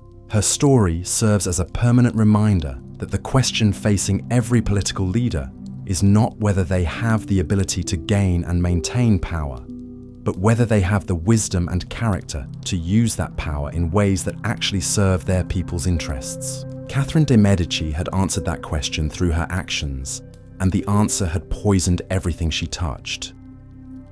The merchant's daughter, who had dreamed of proving herself worthy of royal authority, had instead provided one of history's most compelling arguments for why moral character matters more than political skill in determining whether a leader will be remembered as a blessing or a curse to their people. Her reign demonstrated that it was possible to be simultaneously brilliant and monstrous, successful in the short term and ultimately self-defeating, feared by enemies and despised by subjects. Catherine had achieved a kind of political success, but at a cost that made that success worthless both for herself and for the kingdom she had sacrificed everything to control. The Poison Queen's legacy would outlive her by centuries, serving as a cautionary tale about the corrupting nature of absolute power and the devastating consequences of leadership divorced from moral constraint. But in the immediate aftermath of her death, France faced the urgent task of somehow recovering from the damage she had inflicted and rebuilding the foundations of civilized society that her reign had systematically destroyed. The man who would ultimately end Catherine's reign of terror was someone she had never expected to threaten her power. Henri of Navarre, the Protestant prince who had married her daughter Marguerite during that fateful wedding celebration in 1572, had somehow survived the St. Bartholomew's Day massacre and spent the following years building exactly the kind of coalition that Catherine had always feared most. But Henri wasn't just another Protestant rebel leader seeking revenge for past atrocities. He was something far more dangerous to Catherine's legacy, a genuinely skilled politician who understood that France's salvation lay not in more violence, but in the radical concept of religious tolerance. While Catherine had spent decades trying to solve political problems through assassination and massacre, Henri was quietly demonstrating that compromise and coexistence might actually work. Picture the scene in 1589 as Henri of Navarre prepared to march on Paris to claim the throne that had become his by right after Henri III's assassination. This wasn't a vengeful Protestant army seeking to burn down Catholic churches and slaughter innocent civilians. This was a disciplined military force led by a man who had learned from Catherine's mistakes and was determined not to repeat them. Henri's army included both Protestant and Catholic soldiers who had grown exhausted with the religious warfare that had consumed their lives for decades. These weren't fanatics driven by theological hatred, but practical men who simply wanted to live in a kingdom where they could practice their faith, support their families, and pursue their trades without fear of being murdered by their neighbors. Captain Pierre Moreau was a Catholic officer who had joined Henri's army after watching his hometown of Chartres change hands 6 times during the religious wars. Each transition had brought new waves of persecution, revenge killings, and economic disruption that made normal life impossible for ordinary citizens. Pierre didn't particularly care about Protestant theology, but he had become convinced that Henri offered the only realistic hope for ending the cycle of violence that Catherine's policies had created. Pierre's decision to support a Protestant king, despite his own Catholic faith, represented a fundamental shift in how French people were thinking about politics and religion. Catherine had spent the population that religious entire career trying to convince differences made political cooperation impossible. Henri was proving that shared citizenship and common interests could be more powerful than theological disputes. Meanwhile, in the papal palace at Rome, Pope Sixtus V was facing a diplomatic crisis that perfectly illustrated how completely Catherine's policies had backfired.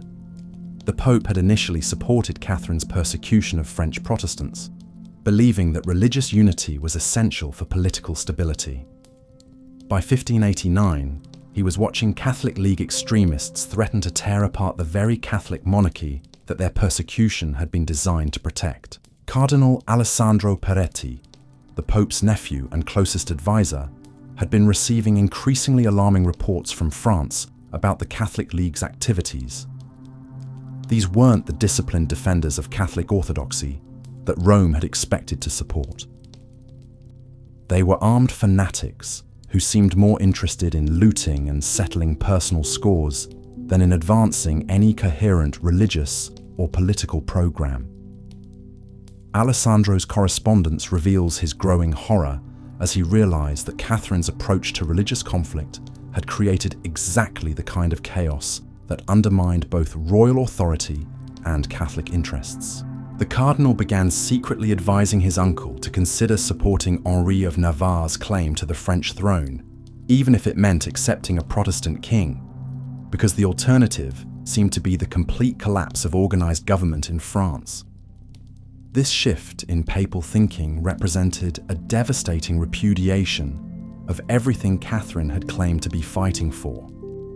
She had justified decades of persecution and massacre as necessary to protect Catholic interests and maintain religious unity. Now, the head of the Catholic Church himself was beginning to question whether her methods had actually strengthened or weakened the cause she claimed to serve. But perhaps the most powerful indictment of Catherine's legacy came from the ordinary French people who had lived through her reign of terror and were finally being offered an alternative. When Henri of Navarre issued his famous declaration promising religious tolerance and an end to persecution, the response from war-weary communities across France was overwhelmingly positive. Marie Blanchard was a Catholic seamstress living in the city of Rouen when Henri's declaration reached her community. Marie had lost 2 sons in religious warfare, had seen her neighborhood burned by Protestant raiders, and had watched Catholic extremists execute her Protestant neighbors during a particularly vicious outbreak of sectarian violence. She had no particular love for Protestant theology, but she was desperate for any leader who promised to end the cycle of killing that had dominated her adult life. Marie's reaction was typical of millions of French citizens who had grown exhausted with the religious extremism that Catherine's policies had encouraged. These people weren't interested in complex theological debates or sophisticated political theories. They simply wanted to live in a kingdom where they could worship according to their conscience, earn a living through honest work, and raise their children without fear of religious persecution. Henri of Navarre understood this popular longing for peace and stability in ways that Catherine never had. While she had always seen religious differences as irreconcilable conflicts that could only be resolved through the elimination of one side or the other, Henri recognized that most people cared more about practical concerns like security, prosperity, and family welfare than about abstract theological disputes. This insight would prove to be the key to Henri's success and the foundation of his eventual transformation into Henri IV, one of France's most beloved kings. But in 1589, as he prepared to challenge the chaos that Catherine's reign had created, Henri first had to overcome the military and political obstacles that stood between him and the throne he was determined to claim. The Catholic League that controlled Paris was led by Charles of Mayenne, Henri de Guise's brother, who had inherited both his family's political ambitions and their hatred for the Valois dynasty. Mayenne had built a formidable military coalition that included Spanish financial support, papal blessing, and the enthusiastic participation of Catholic extremists who viewed Henri's Protestant faith as an absolute disqualification for royal authority. But Mayenne had also inherited the fundamental weakness that had ultimately doomed Catherine's political strategy. His movement was defined primarily by what it opposed rather than what it stood for. The Catholic League could unite around hatred for Protestant heretics and disgust with royal weakness, but it had no coherent vision for how France should actually be governed once its enemies were eliminated. Father Louis Richiome was a Jesuit priest who had initially supported the Catholic League because he believed that religious orthodoxy was essential for social stability. As he watched Mayenne's forces occupy Paris and begin implementing their vision of Catholic governance, Father Louis became increasingly disturbed by what he witnessed. The Catholic League's rule in Paris was characterized by the same kind of arbitrary violence and extremist rhetoric that had marked Catherine's worst periods of religious persecution. Suspected Protestant sympathizers were arrested on the basis of anonymous denunciations. Catholic moderates who advocated for political compromise were accused of insufficient religious zeal. The sophisticated legal and administrative systems that had made Paris a center of European civilization were replaced by revolutionary tribunals that rendered verdicts based on religious and political orthodoxy rather than evidence or established law. Father Louis's private journals from this period reveal his growing conviction that the Catholic League had become something fundamentally anti-Christian in its methods, even as it claimed to be defending Christian principles. He describes watching League militants torture prisoners to extract confessions of heresy, witnessing summary executions of people whose only crime was advocating for religious tolerance, and seeing Catholic churches transformed into centers of political indoctrination rather than spiritual worship. The priest's disillusionment with Catholic extremism was shared by increasing numbers of French Catholics who had initially supported the League but were horrified by its actual practices. Catherine's strategy of encouraging religious fanaticism to serve her political purposes had created a monster that even many Catholics found repulsive and dangerous. Meanwhile, Henri of Navarre was demonstrating through his own conduct that Protestant leadership didn't necessarily threaten Catholic interests or French traditions. His army maintained strict discipline, protected Catholic churches and monasteries, and treated captured enemies with a degree of mercy that stood in stark contrast to the behavior of Catholic League forces. Jean-Baptiste Fontaine was a Catholic nobleman who had been captured during one of Henri's military campaigns and expected to be executed as an enemy of the Protestant cause.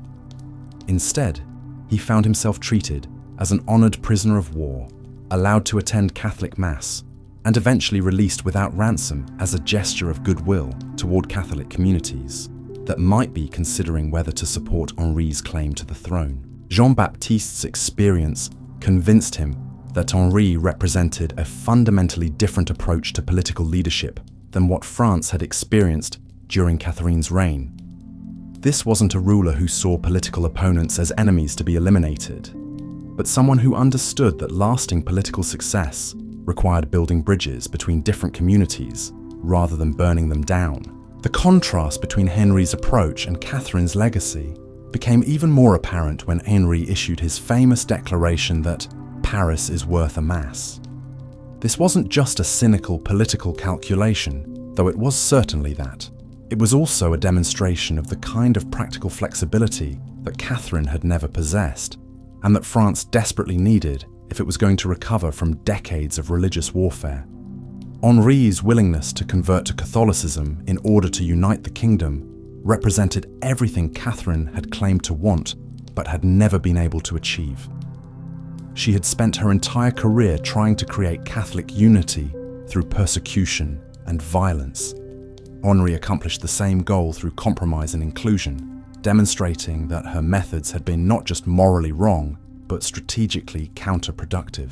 Cardinal Arnaud d'Ossat was the papal representative who negotiated Henri's conversion and reconciliation with the Catholic Church. The cardinal had been deeply skeptical of accepting a formerly Protestant king, but his correspondence reveals his growing admiration for Henri's genuine commitment to religious tolerance and political moderation. Cardinal d'Ossat's reports to Rome emphasized that Henri's conversion wasn't just a political convenience, but reflected a sincere desire to heal the wounds that religious conflict had inflicted on French society. The new king demonstrated his commitment to Catholic interests while simultaneously protecting Protestant communities from the kind of persecution that had characterized Catherine's reign. This balancing act required political skills of the highest order, and Henri's success in maintaining it demonstrated just how unnecessarily destructive Catherine's approach had been. She had always claimed that religious coexistence was impossible, and that political stability required the elimination of religious diversity. Henri proved that both claims were false by creating exactly the kind of religiously diverse but politically unified kingdom that Catherine had insisted could never exist. The economic recovery that began under Henri's rule provided perhaps the most damning evidence of how completely Catherine's policies had failed even on their own terms. She had justified decades of persecution and warfare as necessary to protect French interests and maintain political stability. The immediate improvement in economic conditions once Henri ended religious persecution demonstrated that Catherine's methods had been the primary obstacle to French prosperity and security. Guillaume Mercier was a merchant in the city of Lyon who had watched his business collapse during the religious wars as trade networks were disrupted by constant warfare and religious persecution. Under Henri's rule, Guillaume found that Tate, in commercial Protestant and Catholic merchants, could once again coup ventures without fear that religious differences would lead to violence or legal persecution. Guillaume's account books from this period show a dramatic increase in both domestic and international trade as confidence returned to French markets. Foreign merchants who had avoided France during Catherine's reign began returning as word spread that the new king offered genuine protection for commercial activities, regardless of the participants' religious affiliations. The revival of French commerce under Henri's tolerant policies provided concrete evidence that Catherine's approach to religious diversity had been economically as well as morally catastrophic. The kingdom that she acclaimed to be protecting through persecution had actually been systematically weakened by her methods, while the religious tolerance she had always rejected proved to be the foundation of renewed prosperity. Henri's success in rebuilding French civilization also highlighted how completely Catherine had misunderstood the nature of political authority and the sources of legitimate government. She had always believed that fear was the most reliable foundation for political control, that subjects needed to be intimidated into obedience, and that mercy was a sign of weakness that encouraged rebellion. Henri demonstrated that exactly the opposite was true. His willingness to forgive former enemies, protect religious minorities, and govern through persuasion rather than coercion created a kind of popular loyalty that Catherine had never achieved despite decades of effort. French people supported Henri not because they were afraid of him, but because they trusted him to govern in their interests, rather than purely for his own political advantage. This popular support gave Henri a kind of political strength that Catherine had never possessed even at the height of her power. She had always ruled through complex networks of allies who supported her because they feared the consequences of opposition or hoped to benefit from her favour. Henri ruled through genuine popular consent from subjects who believed that his success was connected to their own welfare. The contrast was most visible in how the two rulers dealt with political opposition and dissent. Catherine had consistently responded to criticism with violence, treating any questioning of her policies as evidence of treasonous conspiracy that needed to be eliminated through assassination or persecution. Henri actively encouraged debate and discussion, recognizing that legitimate opposition could actually strengthen his government by forcing him to consider different perspectives and adjust his policies when they proved ineffective. Professor Antoine Rabelais was a scholar at the University of Paris who had been forced into exile during Catherine's reign because his writings on political philosophy were deemed too sympathetic to Protestant ideas about religious tolerance and limited government. Under Henri's rule, Professor Rabelais was able to return to France and resume his scholarly work without fear of persecution. Professor Rabelais' later writings provide a detailed analysis of the differences between Catherine's authoritarian approach and Henri's more consultative style of governance. He describes how Henri actively sought advice from scholars, merchants, and other educated citizens, treating their expertise as a valuable resource rather than viewing their independence as a threat to royal authority.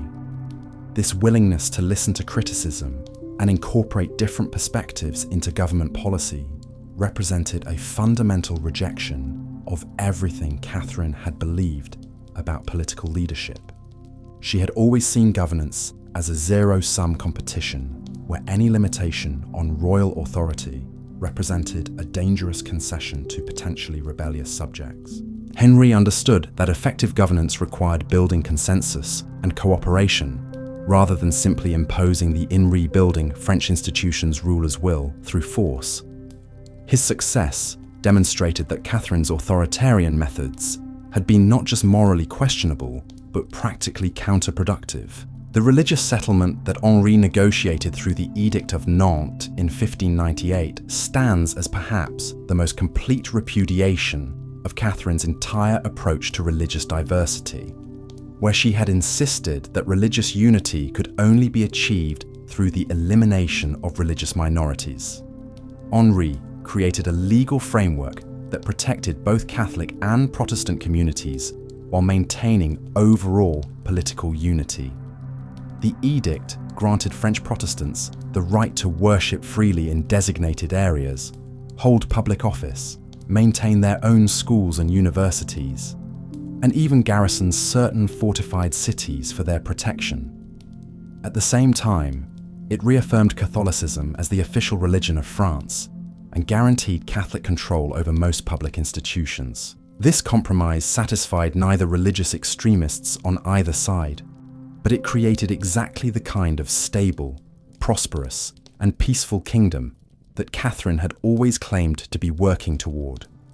The fact that Henri achieved through tolerance and compromise what Catherine had failed to accomplish through decades of persecution and violence provided a devastating critique of her entire political philosophy. Pastor Samuel Bocard was a Protestant minister who had spent Catherine's reign hiding in caves and abandoned buildings to avoid the persecution that had driven most of his colleagues into exile or to their deaths. Under Henri's rule, Pastor Bocard was able to establish a thriving congregation in the city of Caen, where Protestant and Catholic citizens coexisted peacefully and often collaborated on community projects. Pastor Bocard's sermons from this period emphasized themes of reconciliation, forgiveness, and the possibility of building a society based on mutual respect rather than religious hatred. His success in attracting both Protestant and Catholic audiences to interfaith discussions about moral and social questions demonstrated that the religious antagonism Catherine had always assumed was inevitable was actually largely the product of her own policies. The cultural renaissance that flourished under Henri's rule provided additional evidence of how completely Catherine's reign had stifled French intellectual and artistic development. The climate of fear and persecution that had characterized her later years was replaced by an environment that encouraged creativity, innovation, and the kind of cultural exchange that had made early 16th century France a center of European Renaissance achievement. Playwright Jean de Marais was one of many artists who returned from exile to contribute to the cultural revival that marked Henri's reign. His comedies and tragedies explored themes of religious reconciliation, political wisdom, and the possibility of healing the wounds that decades of civil war had inflicted on French society. Jean's most successful play, The Merchant of Rouen, told the story of a Catholic businessman and his Protestant partner who overcome religious prejudice to build a successful commercial enterprise that benefits their entire community. The play's popularity demonstrated popular hunger for narratives that emphasize cooperation and mutual understanding rather than the religious hatred that Catherine's reign had encouraged. The scientific and intellectual achievements that began to emerge under Henri's rule also highlighted how much potential Catherine's policies had wasted.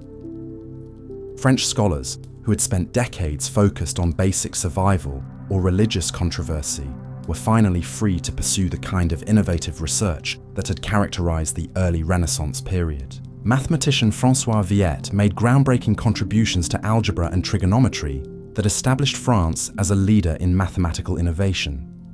His work was possible only because Henri's government provided the kind of stable, tolerant environment that allowed scholars to focus on intellectual pursuits rather than religious and political survival. Viète's correspondence reveals his gratitude for being able to work in a kingdom where scholarly merit was valued regardless of religious affiliation and where intellectual inquiry was encouraged rather than viewed as potentially subversive. His achievements represented the kind of cultural flowering that might have occurred decades earlier if Catherine had chosen tolerance over persecution as her governing philosophy. The international reputation that France began to recover the most objective under Henri's rule provided perhaps measure of how completely Catherine's reign had damaged the kingdom's standing in European affairs. Foreign courts that had spent decades viewing France as a source of instability and religious fanaticism began to cede ally and cultural it, once again, as a sophisticate leader. Ambassador Sir Henry Wotton represented English interests at Henri's court and sent detailed reports to London describing the transformation he witnessed in French society. His dispatches emphasized the dramatic improvement in economic conditions, the restoration of effective government institutions, and the renewal of cultural and intellectual life that characterized Henri's reign. Sir Henry's observations were particularly valuable because he had also served in France during Catherine's final years and could provide direct comparisons between the two periods. His reports consistently emphasized that the positive changes under Henri weren't simply the result of ending warfare, but reflected fundamental differences in governing philosophy and political method. The English ambassador was particularly impressed by Henri's ability to maintain political unity while protecting religious diversity, something that English observers had long considered impossible based on their experience of French religious wars. Henri's success challenged conventional assumptions about the relationship between religious uniformity and political stability that had shaped European political thinking for generations. Similar reports from Spanish, Italian, and German observers confirmed that Henri had accomplished something unprecedented in European politics: the creation of a stable, prosperous kingdom that protected both religious minorities and majority interests without sacrificing either political authority or economic development. These international assessments provided objective confirmation that Catherine's methods had been not just morally wrong, but strategically counterproductive.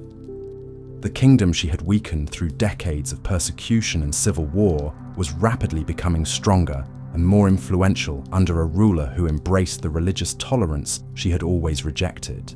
But perhaps the most powerful vindication of Henri's approach came from the simple fact that ordinary French people were finally able to live normal lives without constant fear of religious persecution or political violence.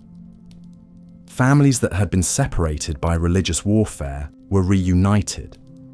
Communities that had been devastated by sectarian conflict began to rebuild. Economic activities that had been disrupted by constant uncertainty resumed and flourished. Claude Bernier was a farmer in Normandy who had watched his village change hands multiple times during the religious wars, with each transition bringing new waves of persecution, property confiscation, and forced religious conversion. Under Henri's rule, Claude was able to focus on agricultural improvement and community building rather than religious and political survival. Claude's letters to his brother in Paris describe a transformation that went far beyond simple political stability. He writes about Protestant and Catholic neighbors cooperating on harvest activities, attending each other's family celebrations, and working together on community projects like road maintenance and school construction. This kind of practical cooperation between religious communities represented exactly the kind of social healing that Catherine had always insisted was impossible. Her entire political philosophy had been based on the assumption that religious differences made peaceful coexistence unachievable, and that lasting political stability required religious uniformity enforced through persecution and violence. Henri's success in creating religiously diverse but socially unified communities demonstrated that Catherine's assumptions had been fundamentally wrong. Religious tolerance didn't weaken political authority or threaten social stability. It actually strengthened both by allowing citizens to focus their energy on productive activities rather than sectarian conflict. The children who grew up under Henri's rule represented perhaps the most hopeful aspect of his achievement. These young people had no personal memory of the religious hatred and political violence that had characterized Catherine's reign. They were raised in communities where religious diversity was accepted as normal and where cooperation across religious lines was an everyday reality rather than an impossible dream.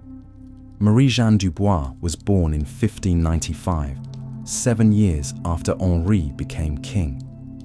She grew up in a mixed religious community where her Catholic family maintained close friendships with Protestant neighbors, attended each other's weddings and funerals, and collaborated on business ventures without religious considerations playing any significant role in their relationships. Marie-Jeanne's childhood experiences represented everything Catherine had tried to prevent through her policies of religious persecution and enforced uniformity. The young woman grew up assuming that religious tolerance was natural and normal, that political authority could coexist with religious diversity, and that social cooperation was possible despite theological differences. This generational change represented Henri's most important long-term achievement and the most complete repudiation of Catherine's legacy. He had created not just political stability, but a new kind of French society where the religious fanaticism that had dominated Catherine's reign seemed like a historical aberration rather than an inevitable aspect of human nature. The France that Henri left to his successors was fundamentally different from the kingdom that Catherine had tried to create through decades of persecution and violence. It was a nation where religious minorities felt secure, where economic development flourished, where intellectual and artistic achievement was encouraged, and where political authority rested on popular consent rather than fear. Henri's assassination in 1610 by a Catholic fanatic named François Ravaillac demonstrated that the religious extremism Catherine had encouraged hadn't been completely eliminated from French society. But the overwhelming popular grief that followed Henri's death, including mourning from both Protestant and Catholic communities, showed how successfully he had built a unified kingdom based on tolerance and mutual respect. The contrast between popular reactions to Henri's death and the general indifference that had greeted Catherine's passing 21 years earlier revealed everything about the differences between their approaches to political leadership. Catherine had been feared and occasionally respected, but she had never been genuinely loved by her subjects in the way that Henri was mourned by people from all social classes and religious communities. This difference in popular affection reflected the fundamental distinction between rulers who govern through fear and those who govern through consent, between leaders who see their subjects as potential enemies to be controlled and those who treat them as fellow citizens whose welfare is connected to their own success. Henri's legacy would shape French political development for centuries to come, establishing traditions of religious tolerance, economic development, and cultural achievement that would make France a leading European power. Catherine's legacy, by contrast, served primarily as a cautionary tale about the destructive potential of political extremism and moral corruption. The woman who had dreamed of proving herself worthy of royal authority through ruthless determination and political cunning had instead demonstrated how quickly even the most sophisticated civilizations could be damaged by leaders who prioritized personal power over moral principle. Her reign stood as a permanent reminder that political skill without moral wisdom was not just inadequate, but actively dangerous to the societies that such leaders claimed to serve. But Catherine's story also illustrated something important about the resilience of human civilization and the possibility of recovery from even the most destructive political experiences. The France that emerged from her reign of terror was ultimately stronger and more humane than the kingdom she had inherited, not because of her contributions, but because leaders like Henri IV had learned from her mistakes and chosen fundamentally different approaches to the challenges of governance. The merchant's daughter, who had transformed herself into the most feared woman in Europe, had indeed changed the course of history, but not in the way she had intended. Her legacy served not as a model for future rulers to emulate, but as a warning about the consequences of allowing ambition to overwhelm conscience and political calculation to replace moral consideration. Catherine de' Medici's reign would be remembered not for the dynasty she had tried to secure or the enemies she had eliminated, but for the devastation she had inflicted and the lessons her failures had taught about the essential connection between moral leadership and lasting political success. The Poison Queen had indeed poisoned her era, but from that poison had eventually emerged a deeper understanding of what responsible governance required and what happened when those requirements were ignored. Her story remained relevant, not because her methods were worth copying, but because the temptations she had succumbed to, the desire for absolute control, the willingness to sacrifice moral principles for political advantage, the belief that fear was more reliable than trust as a foundation for authority, were permanent features of political life that every generation of leaders would need to recognize and resist. The transformation of France from Catherine's reign of terror to Henri's era of tolerance demonstrated that even the most damaged societies could heal if their leaders possessed the wisdom to choose cooperation over conflict, inclusion over persecution, and hope over fear. But it also showed how much unnecessary suffering could be inflicted when leaders made the opposite choices, and how long it could take to repair the damage that moral blindness and political extremism could inflict on entire civilizations. The irony of Catherine's legacy becomes even more profound when we examine what happened to the very concept of royal motherhood that had once defined her identity and justified her most actions extreme. Catherine had always portrayed herself as the ultimate protective mother, willing to do anything necessary to secure her children's futures and preserve the dynasty she had sacrificed everything to establish. Yet by the time of her death, Catherine had become something that would have horrified the young Italian bride who had once desperately wanted nothing more than to produce healthy heirs. She had transformed into a mother whose protective instincts had become so twisted by paranoia and ambition that she was actively destroying the very children she claimed to be protecting. Consider what happened to her surviving sons during those final chaotic years. Henri III, who had returned from Poland with such promise and confidence, was reduced to a nervous wreck who jumped at shadows and trusted no one. The psychological pressure of being Catherine's puppet ruler while trying to navigate the impossible political situation she had created was literally driving him insane. The king, who should have been in the prime of his political career, spent his days locked in his chambers, consulting astrologers and fortune tellers, in he touché desperate attempts to understand why everything seemed to turn to disaster.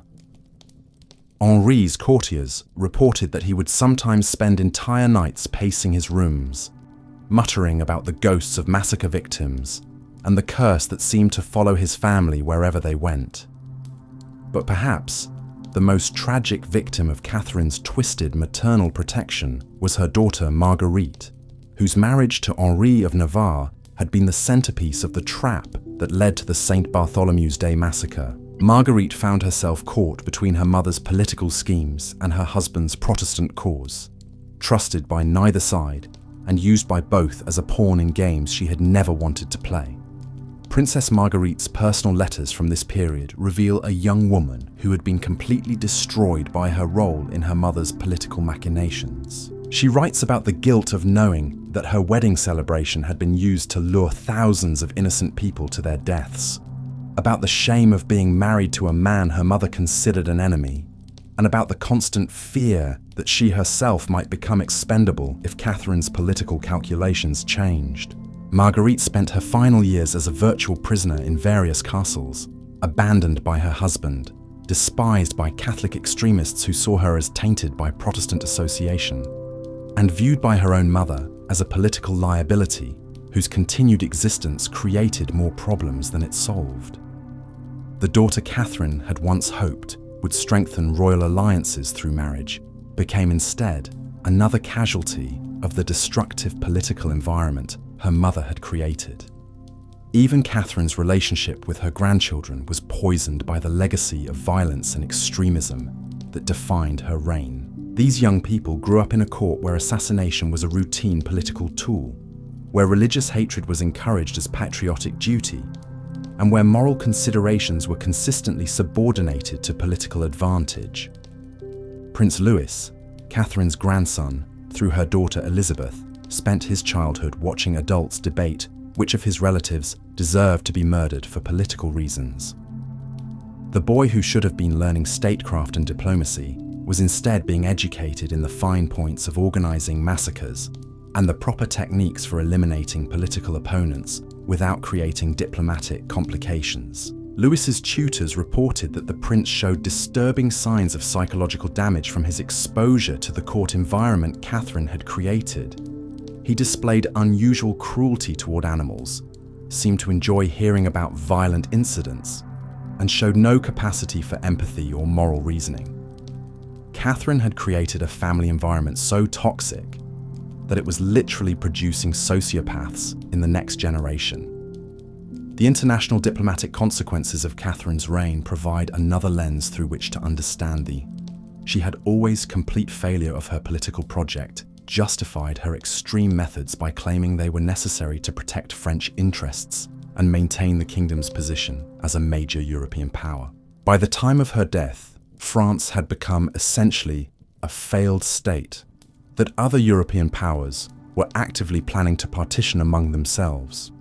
The Spanish ambassador to Rome, Cardinal Alessandro Farnese, maintained extensive correspondence with his government about the opportunities that French political collapse was creating for Spanish expansion.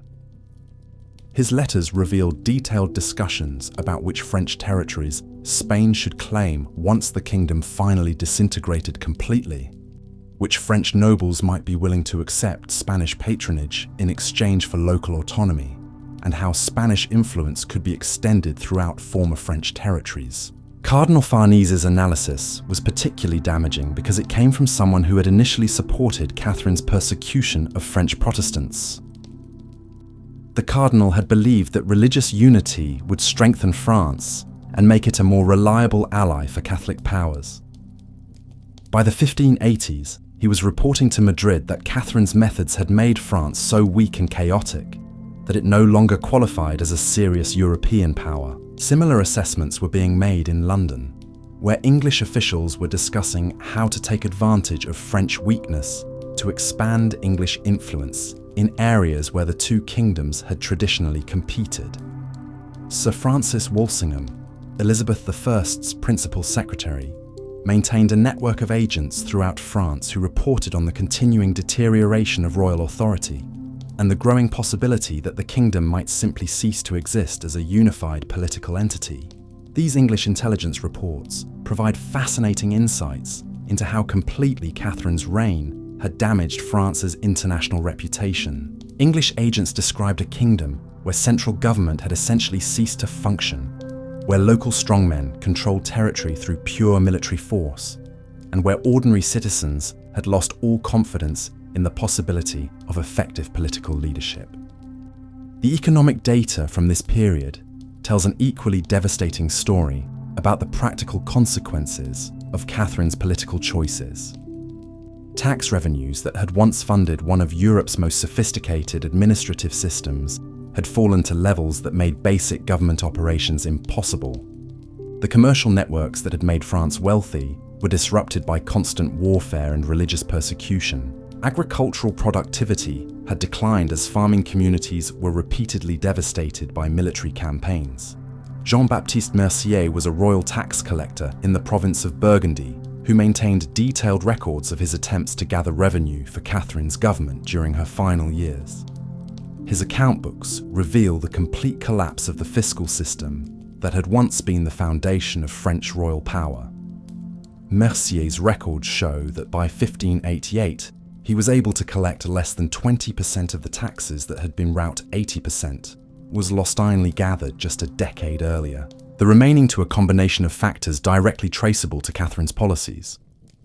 Communities too devastated by religious warfare to pay taxes, merchants who had fled the kingdom to escape persecution, agricultural regions that had been depopulated by military campaigns, and local strongmen who simply refused to recognize royal authority. The tax collector's personal observations provide a ground-level view of how Catherine's political failures translated into practical consequences for ordinary French people. Mercier describes visiting villages that had been completely abandoned, finding prosperous farms reduced to burned ruins, and encountering surviving residents who were so traumatized by decades of violence that they no longer trusted any representative of royal authority. These economic consequences created a downward spiral that made political recovery increasingly difficult. As royal revenues declined, Catherine's government became less able to maintain the military forces necessary to impose order. As order collapsed, economic activity declined further, reducing revenues even more. The kingdom was trapped in a cycle of political and economic decay that seemed impossible to break. But perhaps the most damning evidence of Catherine's failure comes from examining what happened to the very communities she had claimed to be protecting through her persecution of Protestant minorities.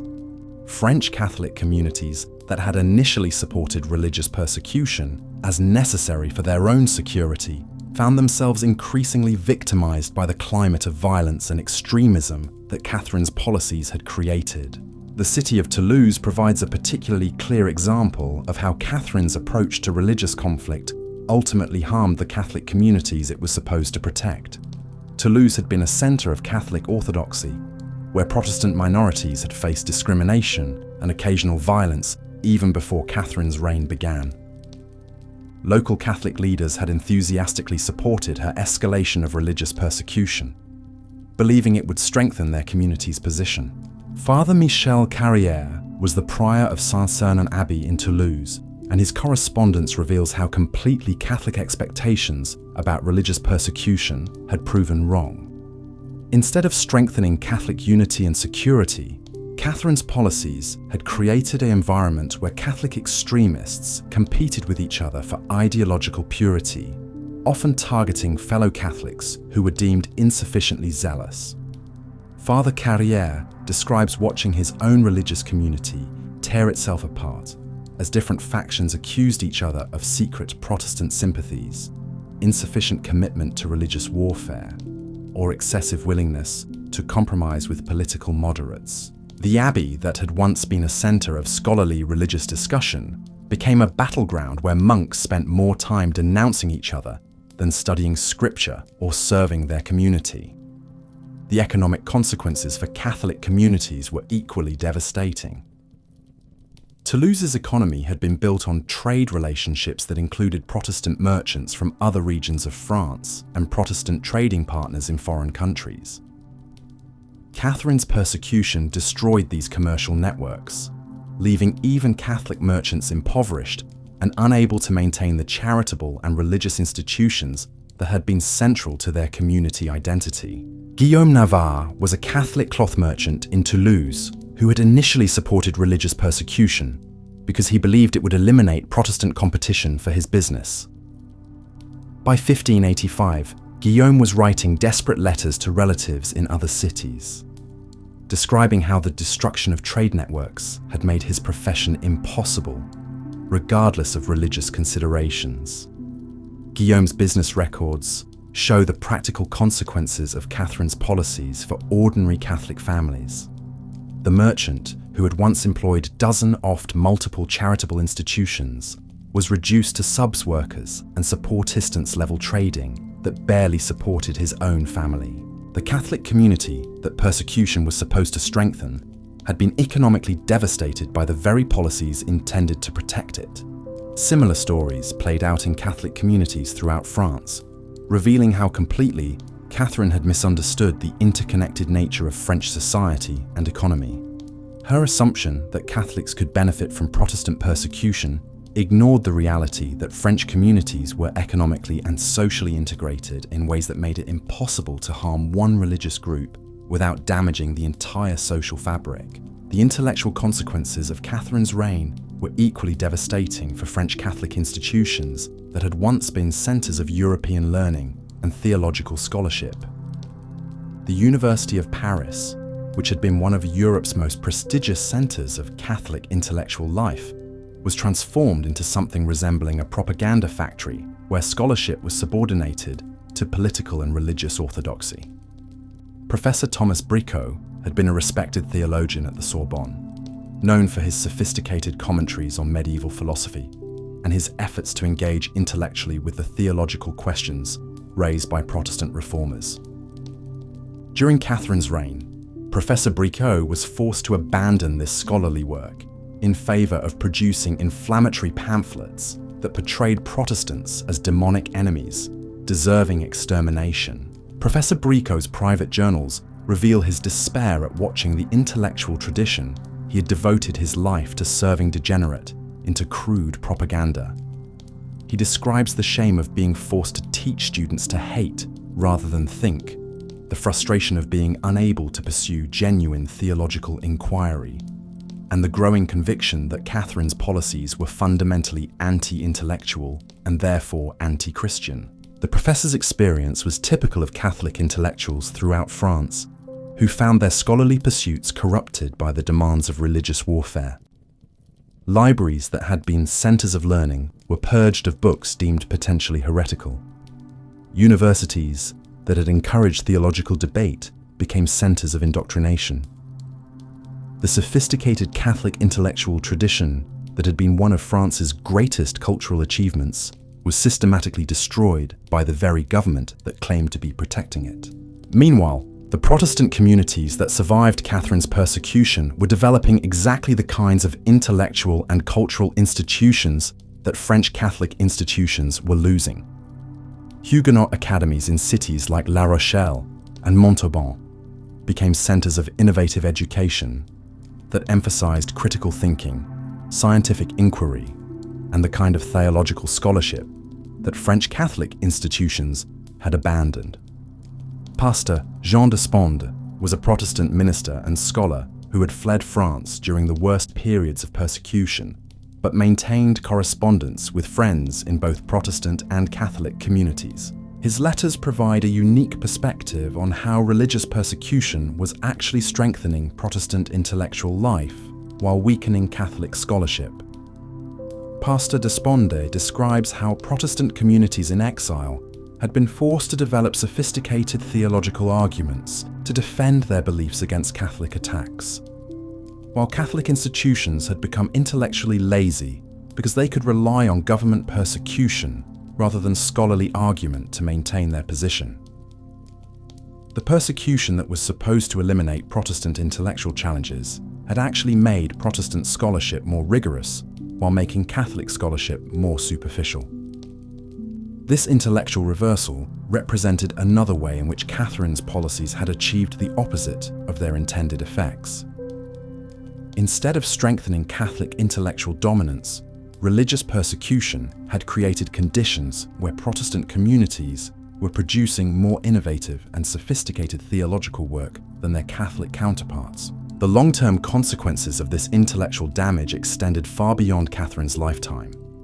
France, which had been positioned to lead European Catholic intellectual development during the Renaissance, instead fell behind other Catholic countries that had managed to maintain scholarly traditions without resorting to violent persecution of intellectual opponents. The artistic and cultural damage inflicted by Catherine's reign was similarly extensive and long-lasting. The Renaissance court culture that had made France a center of European artistic innovation was replaced by an environment where creative expression was subordinated to political and religious propaganda requirements. Pierre de Ronsard, who had been one of the most celebrated poets of the French Renaissance, found himself unable to continue the kind of innovative literary work that had made him famous. His later poetry, produced during Catherine's reign, lacks the intellectual sophistication and emotional depth that had characterized his earlier work, reflecting the constraints imposed by a political environment that viewed artistic independence as potentially subversive. Ronsard's correspondence with fellow artists reveals the devastating impact of political repression on creative communities. He describes how poets, painters, musicians, and other artists were forced to choose between artistic integrity and physical safety, how cultural patronage had been redirected toward propaganda production, and how the intellectual freedom necessary for genuine artistic achievement had been eliminated by the climate of fear and censorship that Catherine's government had created. The architectural projects that had been transforming French cities into showcases of Renaissance design were abandoned as resources were diverted to military fortifications, and the skilled craftsmen who had been building chateaux and churches fled the kingdom to escape religious persecution. The physical landscape of France began to reflect the cultural and intellectual impoverishment that Catherine's policies had created. Master mason Jacques-Androuet du Cerceau had been responsible for some of the most impressive architectural achievements of the French Renaissance, including work on the Louvre Palace and several magnificent chateaux throughout the kingdom. During Catherine's reign, du Cerceau found himself increasingly restricted to military engineering projects as the government's priorities shifted from cultural achievement to warfare and fortification. Du Cerceau's architectural drawings from this period show a dramatic decline in both ambition and sophistication compared to his earlier work. The elegant proportions and innovative design elements that had characterized French Renaissance architecture were replaced by crude functionality designed to serve military rather than aesthetic purposes. The visual environment that French people inhabited was becoming as impoverished as their intellectual and cultural life. Catherine de' Medici, the woman who clawed her way from despised foreign bride to the most feared ruler in Europe, ultimately destroyed everything she claimed to be protecting. The merchant's daughter, who dreamed of proving herself worthy of a throne that never wanted her, ended up poisoning the very foundations of French civilization. Her story stands as one of history's most powerful warnings about what happens when ruthless ambition operates without moral constraints, and why the methods we use to gain power matter just as much as whether we succeed in getting it.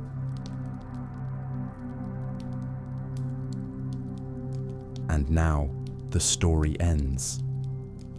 Thank you for joining me tonight on the Sleepy History channel. We've traversed the rise and shadowed legacy of Catherine de' Medici, a woman whose ambition, fear, and political maneuvering reshaped France in ways both powerful and devastating. Until our next journey together, rest well, dream sweetly, and remember, power gained without conscience can erode the very foundations it seeks to protect. Yet understanding such stories helps us choose a wiser path forward. Good night.